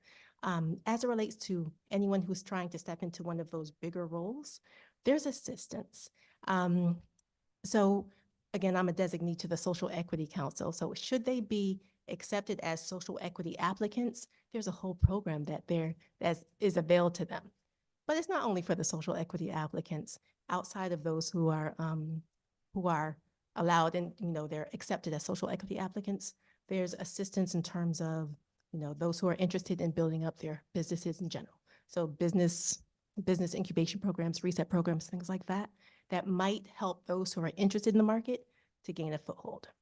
A quick little sub aspect of this is it's a challenge right now because there's a different financial landscape. The money is not there that used to be, even when we passed this law a couple years ago. So the finances are not available as they were. You can't get traditional financing or anything like that. So there's a challenge to entering the market for everyone. So we've been having conversations, and on the Social Equity Council side, there is some funding available there. So we've been having those conversations, but I do recognize the challenge in entering. So there is opportunity, but there are some barriers to that as well, sir. I appreciate your answer, and I can't vote for you. If I could, I would, because it's a Senate resolution. But I think you do well in it, and I think Thank it's you, sir. important role because Senator Duffin mentioned, in the smoke shops or the gas stations, the convenience stores, there's so many drinks or things that are over the limit, and I'm sure you and the other agencies will be on top of that. But Yes, sir. thank you, Mr. Chair, and I won't take any more of your Thank time. you. Pleasure Thank to you. meet in Appreciate it. person. Nice Thank you. talking to you. Thank you. Thank you. One last question, Commissioner, is on the issue of social equity and how this whole program was kind of stood up to ensure that there was equity in licensing and funding back to communities and other ways. How is that working so far? Ways in which it can be improved legislatively, not legislatively? What are your initial thoughts on that? Because that was a really important piece of the policy. Indeed. And I remember from being in the halls of the Senate when when there were suggestions of the bill and aspects that were being negotiated, and having a social equity piece was imperative. And I'm glad that we have it. So as it stands right now, the Social Equity Council works with businesses, and the intent is that there's funding that's come from the program.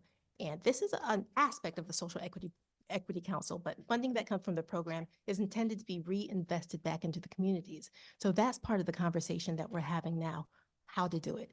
And what's the funding amount? Who are going to be the sources that are going to be receiving these investments back into the community? And conversely, how are they going to really touch the community? So those are the conversations we're having now. So I believe I can say confidently it's going well because these are conversations that are currently in play. It's not going to take long for us to see the results of these because they're paramount. It's on the forefront of everyone's mind of how we're going to reinvest and what it's going to look like and how quickly can we do it. So I believe it's going well. My personal assessment, I've been on the Social Equity Council now the last few months. I feel good about the work that's being done, and I see that there's intent to do more. So that's the part that gets me very excited, that I see that we will do more, and I can see that this will have a significant impact on those same communities. Great, thank you. And I appreciate that. Just stand at ease for a moment, please.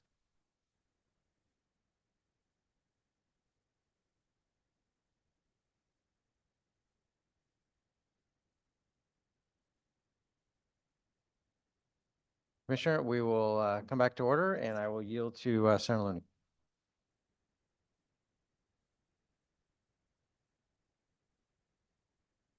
Thank you, Mr. Chairman. No questions, just congratulations, Madam Deputy Commissioner. And we know that you will do a great job in the agency. It was our honor to have you working as the attorney for the majority leader here in our caucus. And we know that every step of your career, you've been outstanding, and looking forward to your work in a really important position that people in the state count on to be able to help them when all of a sudden they are finding out that they've been treated unfairly and need a champion. So thanks very much. Thank you so much, Senator Looney.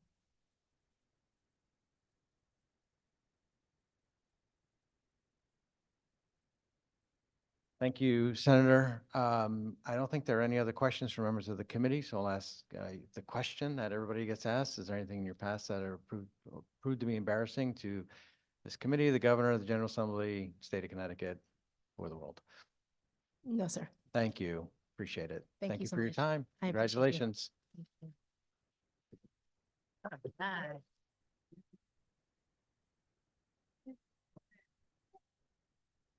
All right, next we have Rich Balducci of Deep River to be reappointed to the Board of Regents for Higher Education. Yeah, thanks. Mr. Speaker. And I'm sorry the crowd keeps diminishing, but that's no reflection on you personally. You don't think so, huh? In some ways, that's better. Mr. Speaker, I'll ask you to raise your right hand, please. Do you promise to swear or affirm to tell the truth, whole truth, and nothing but the truth? I do. Feel free to make an opening statement. Thank you, Senator. Thank you, Senator Duff and Chairman Duff and Chairman Concepcion, Senator Looney, Senator, Representative Yacarino, Representative Godfrey, and other distinguished members of the Executive and Legislative Nomination Committee. I'm honored to be here before you today once again. My name is Richard J. Balducci, and I have been nominated as a member of the Board of Regents by Speaker of the House, Matt Ritter. I graduated from Central Connecticut State University, taught 11 years in the Newington system at the high school in particular, and I was a football and baseball coach there also. I served originally on the Board of Trustees for the Connecticut State University system before the consolidation that took place with the community colleges in 2011. I've served as several governing boards, and I served 20 years in the Connecticut legislature, of which I am very proud. I served 18 years in the House and 2 in the Senate. I am on the Board of Human Resources and Administration Committee and the Executive Committee for the Board of Regents presently, and I am Chairman of the Finance Committee. CSCU has 6 institutions: Central, Southern, Eastern, Western, Charter Oak, and the Connecticut Community College. As a critical component of Connecticut's higher education system, they are very important. The Board of Regents is responsible for providing an affordable and accessible option to students across our state. without regard to their background, level of income, or geographic location. Now more than ever, public higher education is important to the future of our state and is an important economic driver. History has shown that the majority of our students after graduation remain in the state of Connecticut. They have their jobs here, they build their lives and families here, and they add to the economic growth of our great state. Our institutions are an economic engine in Connecticut. They provide Connecticut's employers with a talented group of men and women. This is a critical moment for Connecticut State College and University system because our system is facing many of the same problems that other colleges and universities across the country are facing. And one of our major problems right at the present time is the diminishing enrollment at our colleges, at our universities and college. As a member of the Board of Regents, I'm excited to help move the system toward a stronger financial future, as well as toward greater collaboration and partnership across our universities and community college. Thanks to the General Assembly, the debt-free college program known as PAC program has allowed many of our residents to attend and graduate without the burden of student loans. Your continued support of the Roberta Willis Scholarship Program has made college attainable for many of our individuals, which they probably would not have been able to do had it not been for those programs. I thank you for your time and attention, for the support you give to the CSU system, and I will now be willing to answer any questions that you have for me.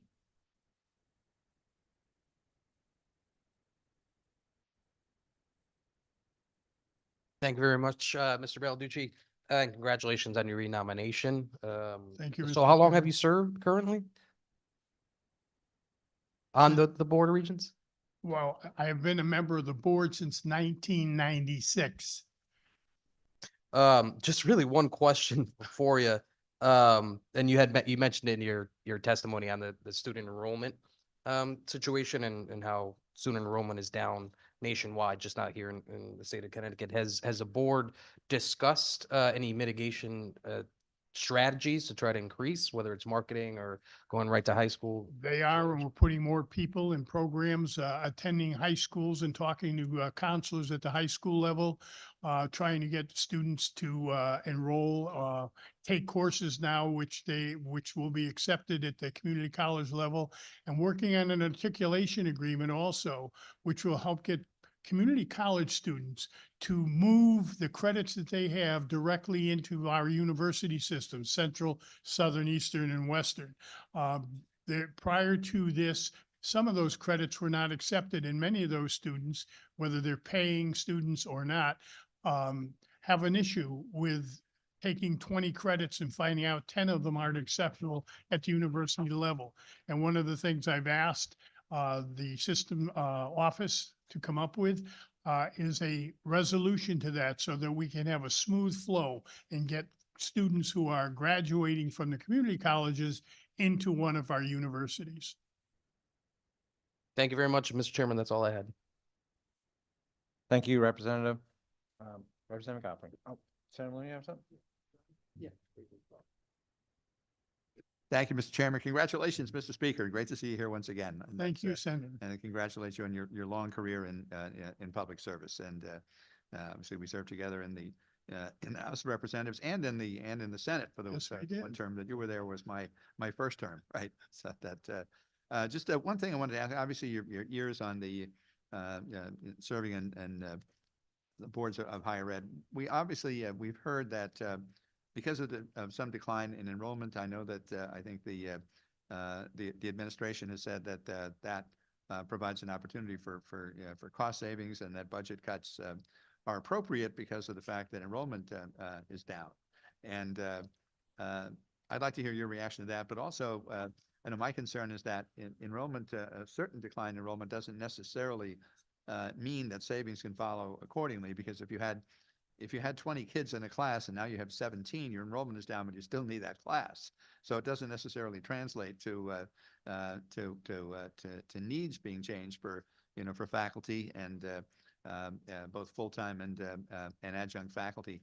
And again, if you could talk about that a little bit, and also in terms of the mix of full-time and adjunct faculty. I've been adjunct myself at a number of private universities because obviously you can't teach in the public system due to the Stolberg rule, and that was some years ago. But the adjunct faculty provide a very valuable role there, but they're paid very little, and also they have the problem of not being able to provide the ancillary services that full-time faculty do in terms of being able to be advisors for student committees and student advisors, and being on campus for other functions and holding lengthy office hours, and all of those services that full-time faculty members are expected to do in addition to their teaching hours, because their teaching hours are only maybe 12 or 15 hours a week. But adjunct can't be expected to do that because they've got to get in the car after their class and drive to another college where they're also an adjunct. So just your sense about the mix of making sure that that students get a really good university experience, even at the time that we're having these financial crises. And I had a meeting with back at Gateway Community College a couple of months ago. There was a mixture of faculty and students there, and they were very concerned. And they were saying that in some departments, especially some of the fine arts departments, only the chairman of the department was a full-time faculty member, and everyone else was an adjunct. So they were really worried about just the sustainability of some of those programs that rely very heavily on adjuncts. So just kind of your overview of the current system, and obviously one of the major changes that we are being encouraged to make in the budget is to find more money for higher ed. So if you could just give us your overview on your view of this, given your years of experience in the system. Well, and you're absolutely correct. Your last comment is more money for higher education. Part of it having to do, of course, with the fact that diminishing numbers of students, and you have, as you said, 20 students in a class, and now you're down to 17, but you still need a faculty member there to teach. One of the problems is that many of, or a majority of faculty, teaching faculty, are adjuncts. Who come in and, as you say, haven't had the opportunity or don't have the opportunity in most cases to work with a student after to discuss an issue that they're concerned about. However, it's the one area that in consolidation that they're trying to do in making this mitigation plan that's being recommended and has passed the Finance Committee has to do with trying to consolidate programs, trying to eliminate those faculty that are no longer, that are able to retire, or consolidate in teaching programs. One of the problems we have, though, Senator, is we have some programs out there where we have less than 10 students. And my concern is we're paying somebody to do that when maybe we could consolidate one of those classes with another class and have that adjunct or professor teaching 20 students rather than the 10. It's an economic issue, and one that I think is important that we can probably handle and move into. More classes on Zoom, or classes that they do with, particularly at not the community college, but at Gateway, where they have teachers there that are teaching full-time, but also a high number of adjuncts there. What we're trying to do is make sure that we can balance this budget right now, and we are in real throes as far as what and how we can resolve this problem. One of the things they've done or trying to do is not to lay off full-time staff or faculty right now, and move forward with programs that are positive, that include all students from all different areas. Well, thank you. I know that in particular, the community college population is a very diverse one. You've got some of the students there who are just out of high school and are the traditional 18 and 19-year-olds starting college. But there's also a significant proportion of those students who are older, coming back to school after having been out in the world and discovering that they need more credentialing, more education. They're coming back in late 20s, early 30s, often parents of children themselves, sometimes single parents, and it's a real economic struggle for them.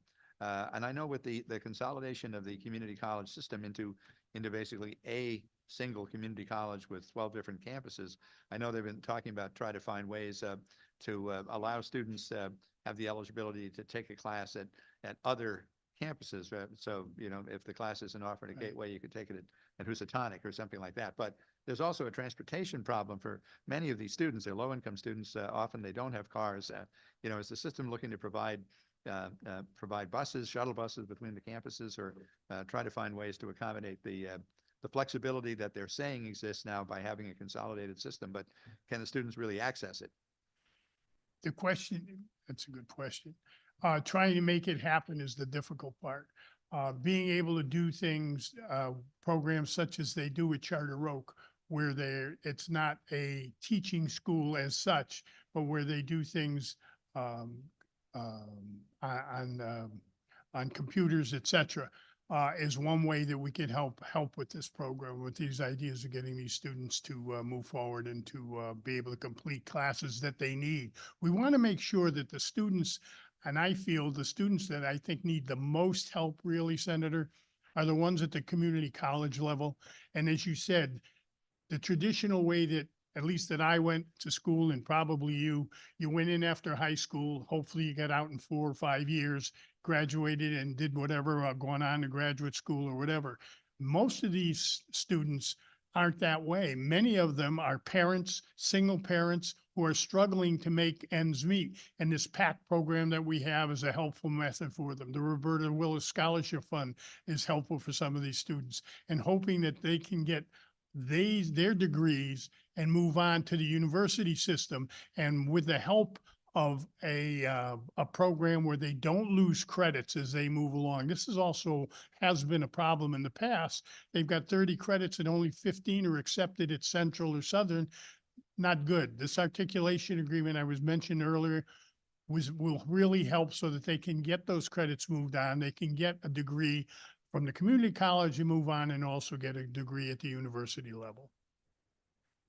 That's critically important, is that articulation agreement issue has been one for years. I remember years ago, we were talking about this problem, and it's, in fact, at the time, I remember the Connecticut Conference of Independent Colleges testified proudly at a public hearing and said, we have a better articulation, we have a more efficient process for students transferring from the community colleges to some of the private universities in the state than they have from the community colleges to the 4 state universities. And that Correct. really shouldn't be the case, you know, being within the system. But to your other point about the population at the community colleges, we hear all the time that Gateway Community College has a food kitchen, has a food bank for its students. There are some students there who are struggling to the point where they are actually hungry, actually food insecure. And there are some who are sleeping in their cars. So there's high levels of poverty among the students at the community college level. And it's not, you know, I think there are probably too many people around whose vision of a college student is what it used to be, about somebody who goes to a 4-year college and works in the summer to have some extra money, but is otherwise supported by his parents. But that's not the world anymore for most students going to college. Right. Or at least at the community colleges. Especially at the community college level. Yes, You're absolutely correct. Absolutely correct on that. Well, thank you for your service, and appreciate, you know, all of the years of dedication to the state of Connecticut in one capacity or another. Thank you. Very kind of you to say that, Senator. Thank you, Representative Godfrey, followed by Representative Carino. Thank you. Good evening, Mr. Speaker. I think there's only 4 of us left in the House that served with you in probably the most tumultuous time in the state's history since World War II, actually. And your steady hand on the tiller guiding us all through the very choppy weather that was going on inside and outside the building at that time is exemplary. And I thank you for that particular service. It was very nice seeing how you built the consensus about with all the disparate members of the House and of the General Assembly. You know, as you know, I represent Danbury. I've got both Western Connecticut State University in Danbury, and I've got a satellite branch of Naugatuck Valley Community College, both of which are have campuses in the downtown part of Danbury, so it's accessible by public transportation, buses, that kind of thing. That the issue that Senator Looney mentioned about the transfer from the community colleges into the state university system is something I share. And I also like how both, with the cooperation and help of the Board of Regents, do extensive work matching the curriculum to the jobs that are available in the local labor market. The consultation between the ivory tower people and the business people to make sure that our institutions of public higher education are in the practice of making sure students are ready for jobs that are available both now and in the near future is a huge plus. And I hope that the board and the university and the higher education system continue to do that. And that includes one of my favorite things, the internship programs that we have here, having students from the state colleges come in here, helping us out every session. It's always a delight. Keeps me young. I hope it does that for other people. And I do want to give a shout out to Dr. Singe, who's the current president of Western Connecticut State University. He's reopened the college, the university, to the community again. We saw too much time go by when Town and Gown had no idea what the other was doing. He's been much more community active, getting students and faculty out off of campus and into the community, which helps enormously with both the relationship with my constituents. And I'm one of those believers that the cities that succeed are the cities that have creative residents. And one of the best indicators of creative residents is institutions of higher education. So it's been a terrific job that he's done to make sure that continues. And he and I have had many talks. He's talked to the delegation from Western Connecticut. And we've touched on a couple of issues. You touched on a couple of issues. I'm so disappointed with the tuition increases.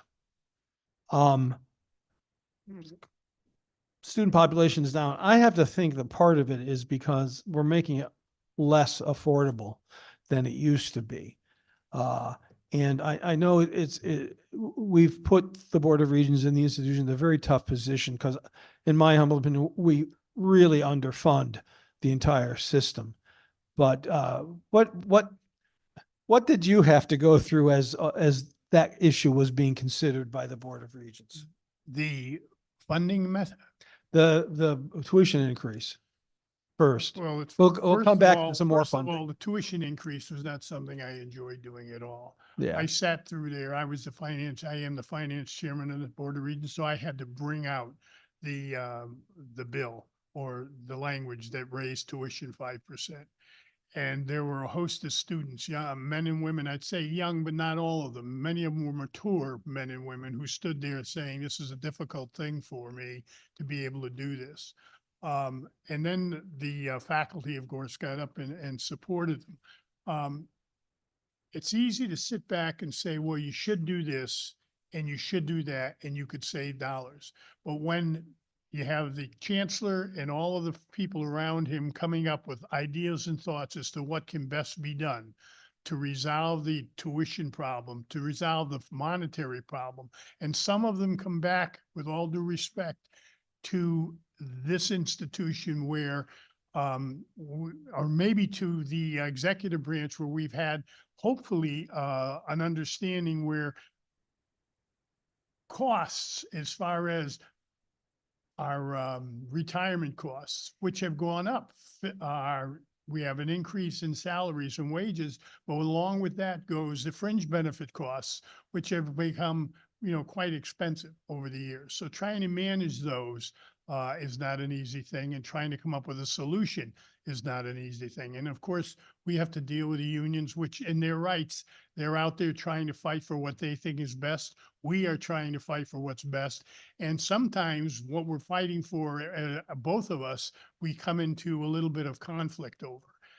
And hopefully, as we move forward, we'll be able to resolve some of those issues so that we can maintain the students that need it most. And for me, it's those underprivileged students that we find primarily in our large cities who want to go to school, can't afford to go to school, and we ought to try and help them go to school. Thank you. That's an answer near my heart, and I really appreciate that. There's also been an early retirement program suggested. It's not the first one I've sat through from here. And the other one's kind of a disaster. Because as you noted, you really don't save an awful lot when you start putting in retirement and fringe benefits, et cetera, et cetera. And you lose some of your most experienced faculty members, and many of whom are actually attractions for students who are applying. Has the board discussed that issue much at all Well, that you can first share? of all, it is not an early retirement program, which I've been there when we've done that Yeah. type of thing.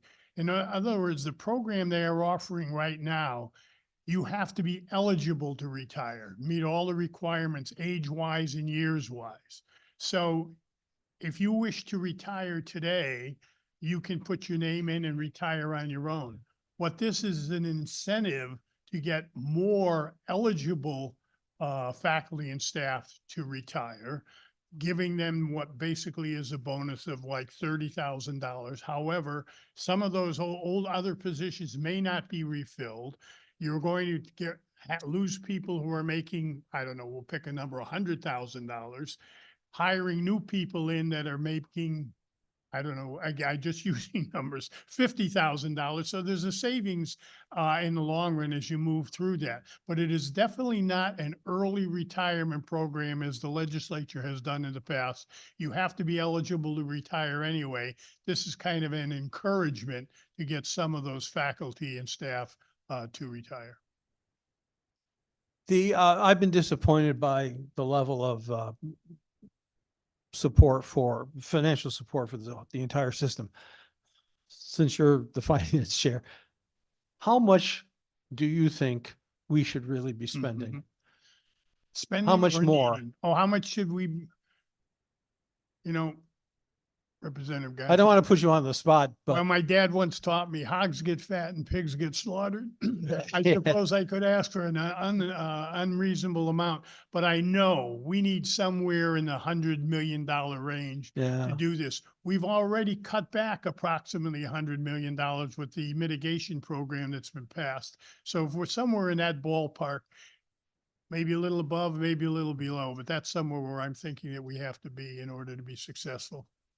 that's very, very interesting. I can't disagree with you in the least.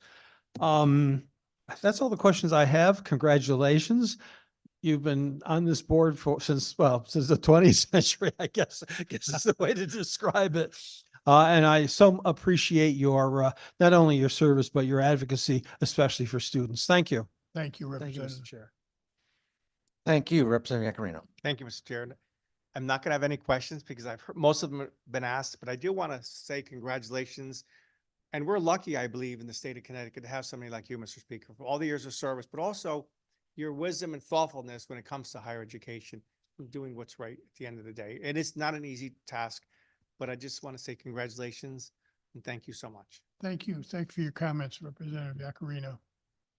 Thank you, and thank you, Mr. Speaker, for serving again.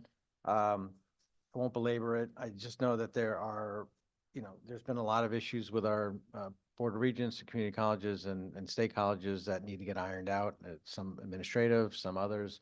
And I know that there's folks who are working hard to try and smooth that out as well as try and increase the enrollment as well. The only thing I would say is that, and I think you know this as well, as I know that the chancellor knows it, is that we've really got to make sure that we have courses offered for the jobs and the skills that people need in our state, and the community colleges especially have to be much more nimble in that and flexible. And I certainly hope that's going to be part of over the next so many years, that'll be part of what happens. So not so much a question, just as a comment Yeah. on that. And we're very fortunate at community college to have Dr. Madurko as a Yes.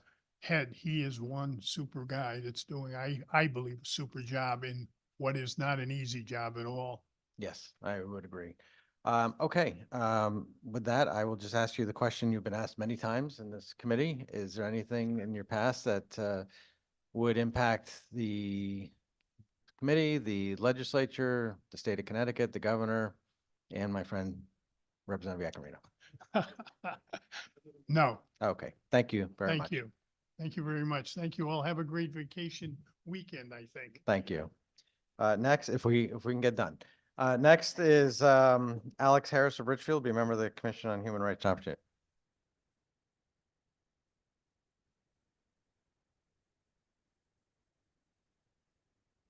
Hello, sir. Hello, good afternoon. How are you? Uh, Last but not good af- least. Good afternoon. Can you raise your right hand, please? Oh, yes, Do you promise swear affirm to tell the truth, the whole truth, nothing but the truth? I do. Please feel free to give your opening statement. Good afternoon, Chairs Senator Duff and Representative Concepcion, Senator Looney, Representative Godfrey, Representative Yacarino, and any of or all of the distinguished members of the committee who may be participating via Zoom. My name is Alex Harris. I was deeply honored when Senator Martin Looney, President Pro Tem of the Senate, upon the recommendation of Senators Kushner and Marr, appointed me to the Commission on Human Rights and Opportunities last summer. It has been my privilege to serve the people of the state of Connecticut on CHRO these last 6 months. I earned a Bachelor of Arts degree in philosophy and a Bachelor of Arts degree in political science from the University of Illinois, Urbana-Champaign, and a Master of Business Administration degree from the New York University Stern School of Business. I have made my career in telecommunications, mostly working in startup companies. I have led regulatory and government affairs, marketing and product development, planning, network design, and back office systems. I am currently Vice President, Network and Systems Planning for Archtop Fiber, where I oversee back office systems, information technology, cybersecurity, and lease network systems and facilities. My wife and I have lived in Ridgefield, Connecticut since early 2001. Our child, a current college sophomore, completed kindergarten through high school in Ridgefield Public Schools.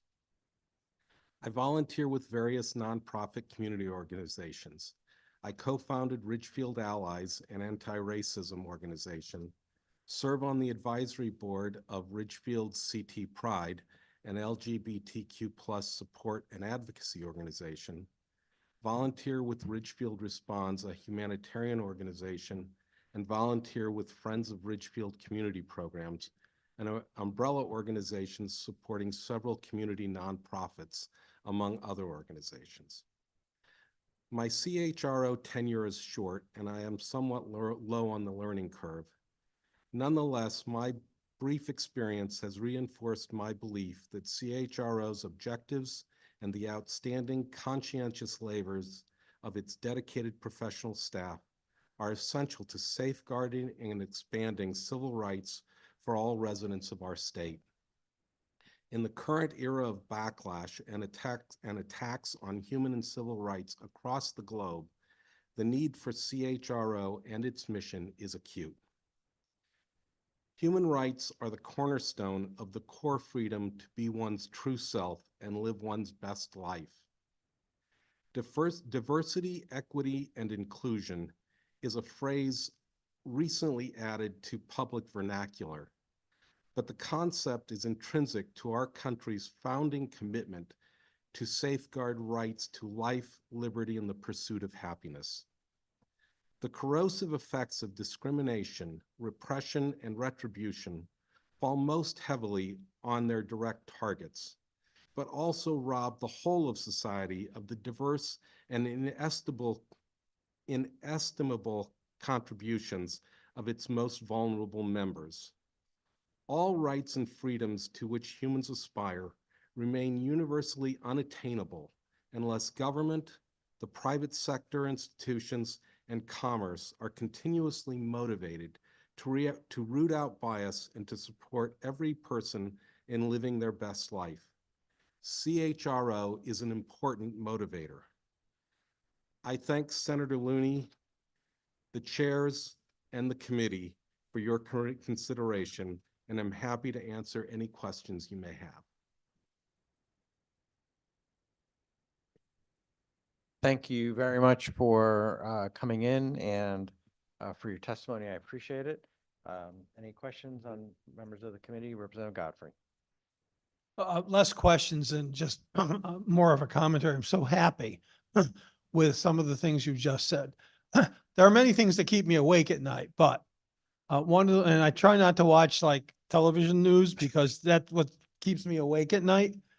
I'm just disgusted by the regrowth of the people who have crawled out from under rocks to promulgate racism, including the subsets of anti-Semitism, anti-Arabic, certainly anti-Latino, and I have a very large Latino population in my district.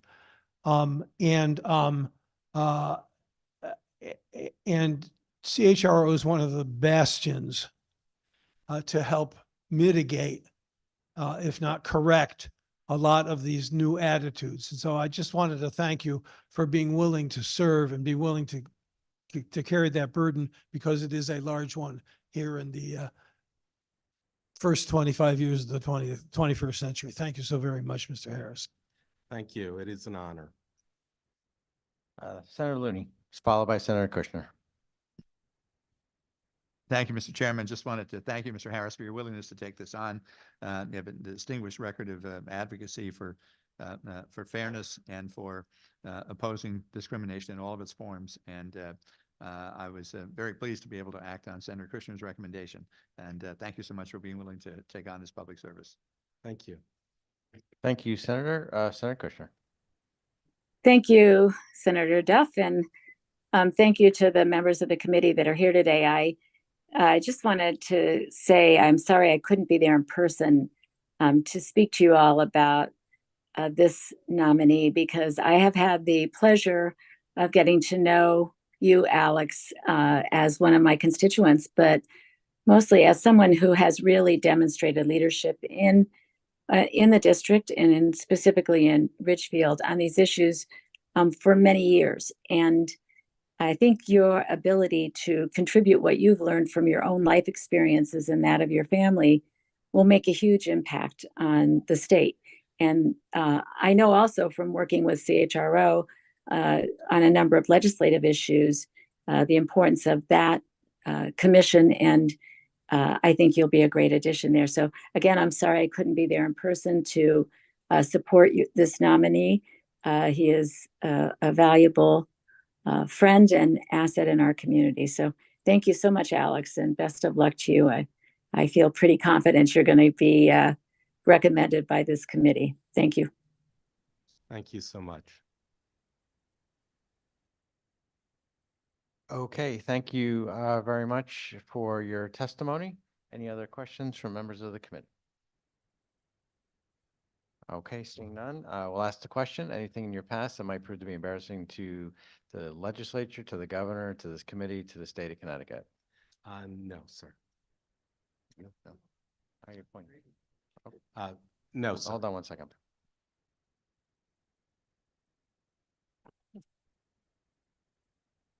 Thank you, and thank you for coming in today. Appreciate Thank you it. so much. Okay. Thank you all. You're welcome. Is there any members of the public who would like to speak on any of our nominees? Senator Marr, I know you have your hand up, and now that we've closed that official part and that you are not on the committee, we can have you speak as a member of the public if you'd like. We need you to take yourself off mute, please. Thank you. You would think that that would be automatic these days. Thank you, Senator Duff, for the opportunity to speak. I wanted to just add my voice to Senator Kushner's because I have worked with Alex and gotten to know him, and I know what an advocate he is for people. We know that in Connecticut, we are still seeing the effects of racism and anti-Semitism rising up again.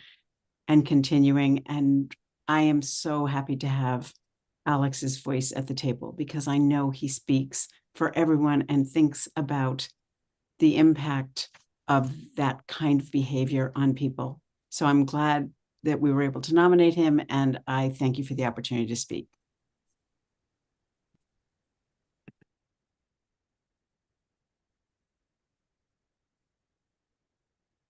Thank you, Senator.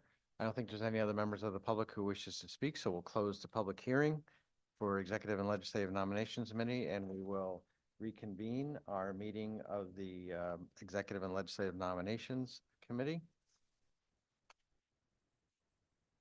Thank you. Any remarks by my co-chair? Nope. Okay, good. Let's continue on item number 3, Senate resolutions for review. Number 1, Jody Hill Lilly of Bloomfield to be Commissioner of Children and Families. Is there a motion? So moved. Second? I will second it. Madam Clerk, please call the roll. Senator Duff, Yes. Senator Looney, Yes. Senator Kelly, Senator Fonfara, Senator Hartley,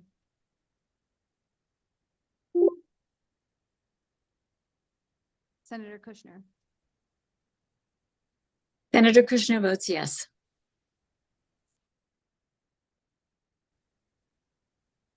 Senator Moore, Senator Summers.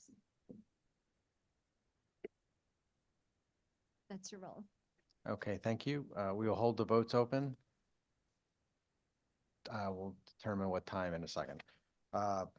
Next is item number 2, Attorney Shirley Skyers Thomas of Bethany to be Deputy Commissioner of Consumer Protection. Is there a motion? So moved, Mr. Chairman. So moved by Senator Looney. Is there a second? Second? Second by Senator Kushner. Thank you. Any discussion? If not, Madam Clerk, please call the roll. Senator Duff, Yes. Senator Looney, Yes. Senator Kelly, Senator Fonfara, Senator Hartley, Senator Kushner, Senator Kushner votes yes. Senator Martin, Senator Moore, Senator Summers. Thank you. And next is House Joint Resolution for Review. Number 1, Richard Balducci of Deep River to be reappointed to the Board of Regents for Higher Education. All committee members can vote on this. Is there a motion? So moved. So moved by Representative Godfrey. Is there a second by Representative Yakarino? Any discussion? If not, Madam Clerk, please call the roll. Senator Duff, Yes. Representative Concepcion, Yes. Senator Looney, Yes. Representative Godfrey, Yes. Senator Kelly, Representative Yakarino, Yes. Representative D'Agostino, Representative Figueroa, Senator Fonfara, Representative Gresco, Representative Gresco votes yes. Senator Kushner, Senator Kushner votes yes. Senator Martin, Senator Moore, Representative Nuccio, Representative Perillo, Representative Quinn, Representative Quinn votes yes. thank you, Representative Rutigliano, Rutigliano votes yes. Representative Sanchez, Senator Summers. That's your all, Mr. Chair. Mr. Chairman, Representative Figueroa, I couldn't unmute myself on time. I vote yes. Thank you. Thank you. Next is item number 2, Senate Joint Resolution for Review. Alex Harris of Ridgefield to be a member of the Commission on Human Rights and Opportunities. Is there a motion? So moved. Second? Moved by Representative Concepcion. Seconded by Senator Looney. It's time to go. Is there any discussion? If not, Madam Clerk, please call the roll. Senator Duff, Yes. Representative Concepcion, Senator Looney, Representative Godfrey, Yes. Senator Kelly, Representative Yakarino, Yes. Representative D'Agostino, Representative Figueroa, Yes, thank you. Senator Farah, Representative Gresco, Representative Gresco votes yes. thank you. Senator Hartley. Senator Kushner, Senator Kushner votes yes. thank you. Senator Martin. Senator Moore. Representative Nuccio. Representative Perillo. Representative Quinn, Representative Quinn votes yes. thank you. Representative Retigliano, Retigliano votes no.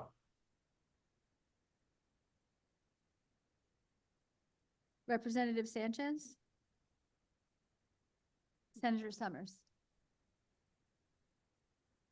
That is your roll, Mr. Chair. Thank you, Madam Clerk. We'll hold the votes open until 5:30 tonight to make sure everybody gets their votes in. Our next meeting seems to be Thursday, February 22nd at 11:30 in the morning. Does that sound accurate, Madam Clerk?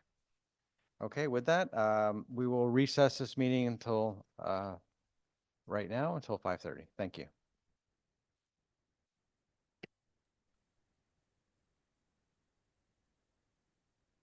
Hi, Wendy. I just wanted to make sure this is Senator Kushner. I think I got to vote on all. They were just those four, correct?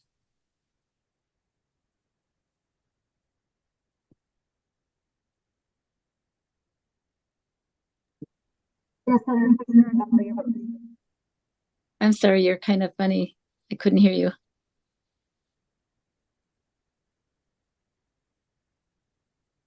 I think you said I was good. I voted on all four, and that was the only four that we voted on today. yes, you're good. Okay, thank you. Have a good weekend.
Hi, Representative.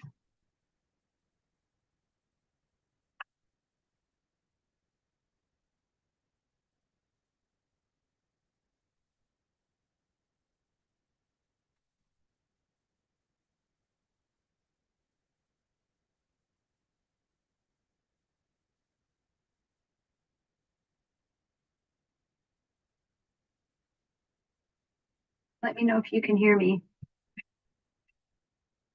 You're muted. Let me see if I can undo that. I got it. There we go. Hi there. Can you hear me? Hello. I can, yes. I can't hear you. Hang on one sec.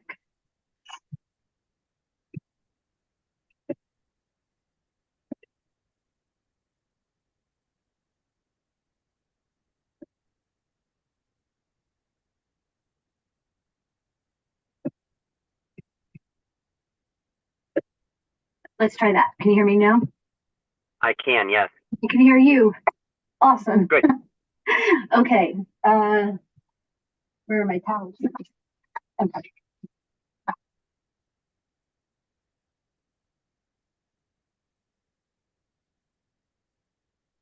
Sorry about that. Okay. House Joint Resolution for Richard Galducci to be reappointed as a member of the Board of Regents. Yes. Alex Harris of Ridgefield to be appointed as a member of the Commission on Human Rights and Opportunities, CHRO. No.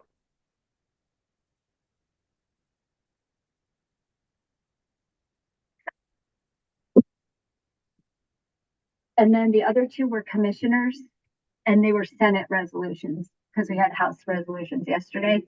But I'll just tell you who they were.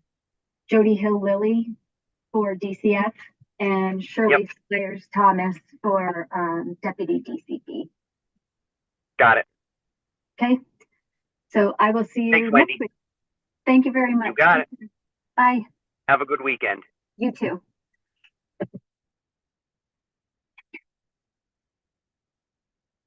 That was Rep Perillo, the one that looks like Arthur. Do you know who I mean? Because since that picture, he's gotten very round glasses, and he shaves his head now, and he like totally looks like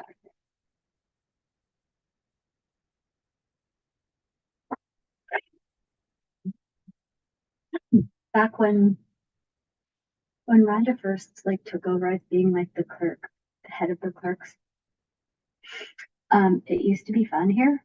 Well, semi-fun.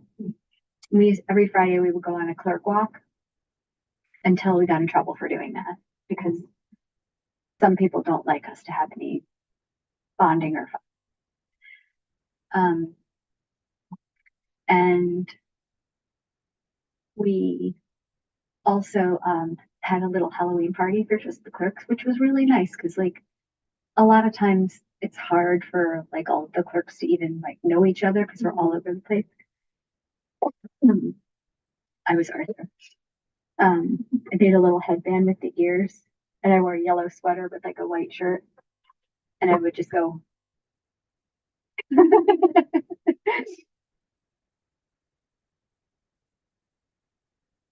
Yeah, so that was fun. And we had it over in the Capitol because Commerce used to be over there, and it was like really separate from everything else. It was pretty funny. See if I can find a picture from it. Rhonda dressed all like Trumpy, all red, white, and blue. And somebody with like a dead Bill.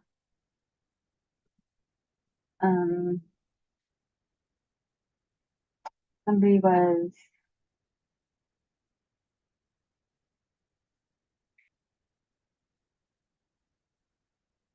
a serial killer that's like, creepy. Yeah.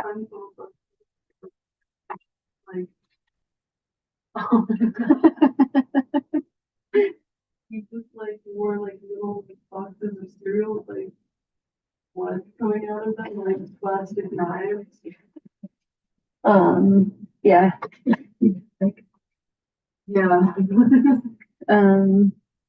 We had a cat. We had a couple people like, what are you? We had like a lax bro. But it was fun. Karanda. Oh my god. And I made a post-it. She wanted it. It says Trump's won in black. Oh my god.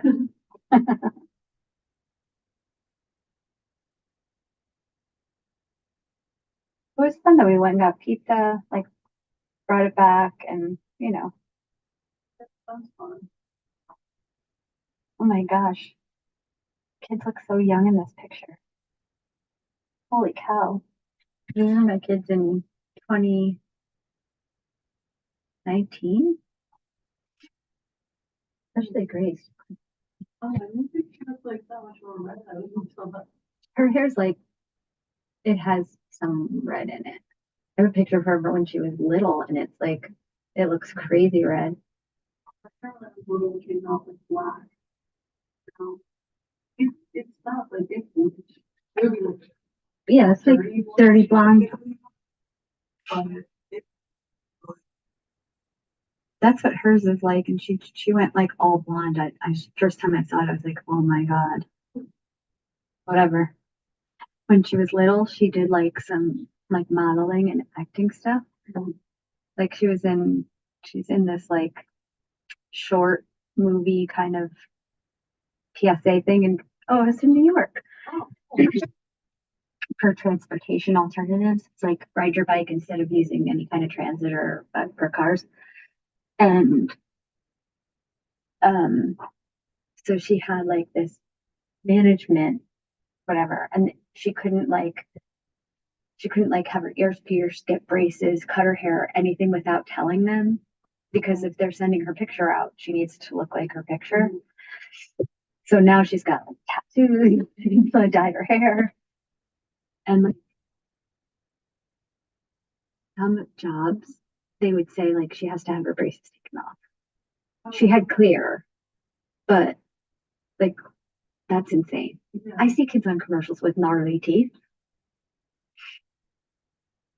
But seriously?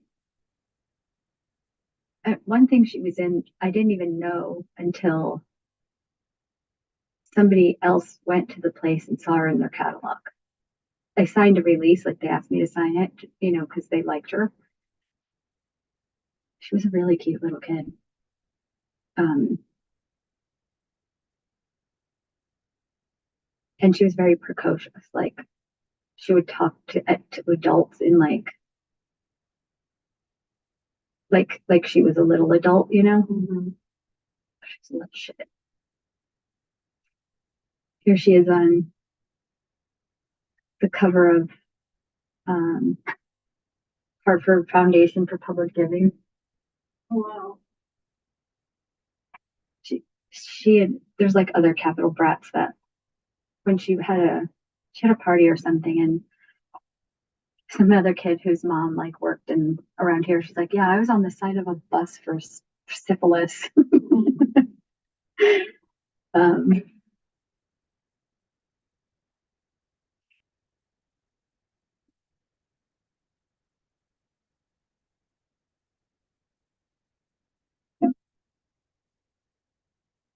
See if I can find that other one.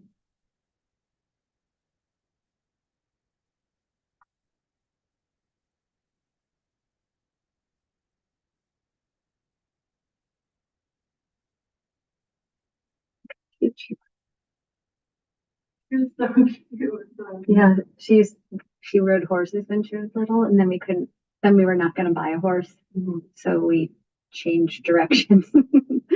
How about you try something else? Like we were just doing it for fun. So she did theater, and then she was a coxswain for rowing.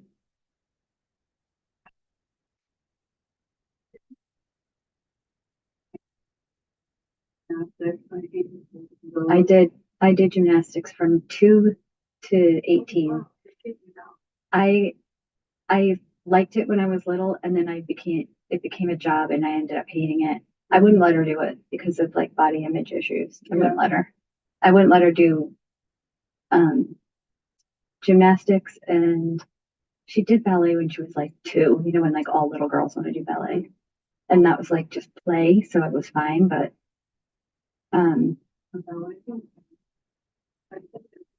Too. Oh, wow, she's like a real. like she just was very good. She was just really photogenic. So yeah, she was just like, and she was a little shit in front of the camera. Like she just loved to be trying to find the one where she was Anne Marie Jones in the catalog for the photographer. They kicked me out of gymnastics when I was like 7 because I wasn't leveling up because I wouldn't like flip over on like the bar. It like scared me. And they went to my mom and they're like, she's not gonna like level up. She's fine where she is. I think maybe that she's like consider something else. Wow, like you're wasting your money. Yeah, she doesn't want to do this. Only did soccer and basketball.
Hi, Representative. It worked. You just have to unmute yourself.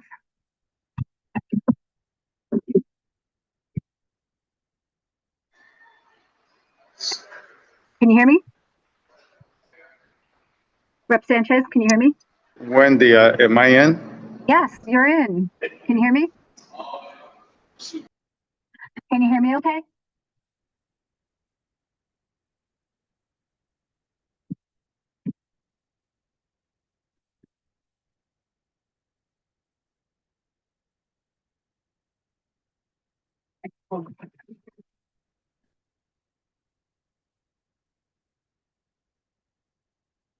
Oh, I have to put in video.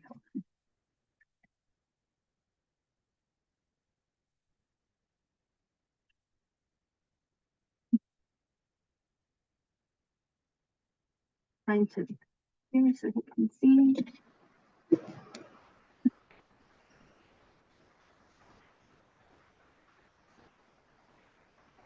Can you hear me? I can hear you, yes. Okay, great. So I have for you, we had 2 commissioners, but they were Senate only. Okay, So we have Rich Balducci to be reappointed as a member of the Board of Regents, yes, and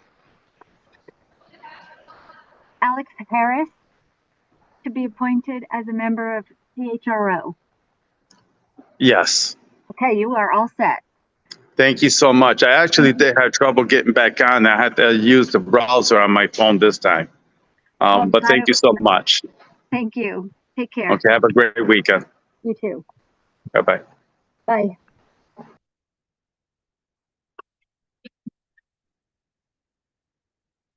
Gotta fix that sideways picture thing. Oh, you got it.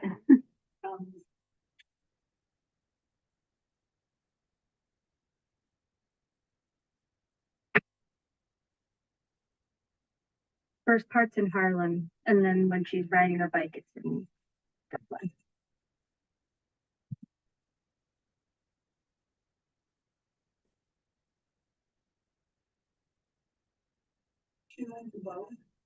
She's the girl, only girl, yeah.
Isn't that cute? She still has that ribbon, like on a bulletin board. But I think it was just like cute, like you got the point across, you know? Yeah. And the guy who played her dad had been in like a whole bunch of commercials with like Doritos and whatever. And we went for this audition for a drug commercial. And I was so bummed she didn't get it. She was like being a pill that day. And they put her with like a couple and had them be like her parents. And like, I think it was a weird fit too. Anyway, um,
Here. What's it? Hey, Wendy. Hi there, how are you? I am so sorry. I'm doing double duty here. Come on over here. You say hi to Wendy. Hi, Wendy. Hello. I'm gonna vote now. Turn on my video. You can see me sideways. Okay. don't know Say why. hi to Wendy. Hi, Wendy. Hi. So I have for you, Okay. Rich Balducci for Regent. Yes, in the affirmative. I have Alex Harris to be appointed to CHRO. Yes, in the affirmative. Like that. I have Jody Hill Lilly of Bloomfield to be appointed Commissioner of DCF. Yes, yes. Hartley, yes. And then last but not least, Shirley Skyers Thomas to be appointed as Deputy Commissioner of DCP. Yes, Hartley in the affirmative. That is it. Great. Thanks so much. I know I was just making it under the wire, but thank you and have a good long weekend. Thank you, you too. Okay, Bye-bye. take care. Bye-bye. Say bye, Leanna. Bye. Bye-bye. Bye-bye.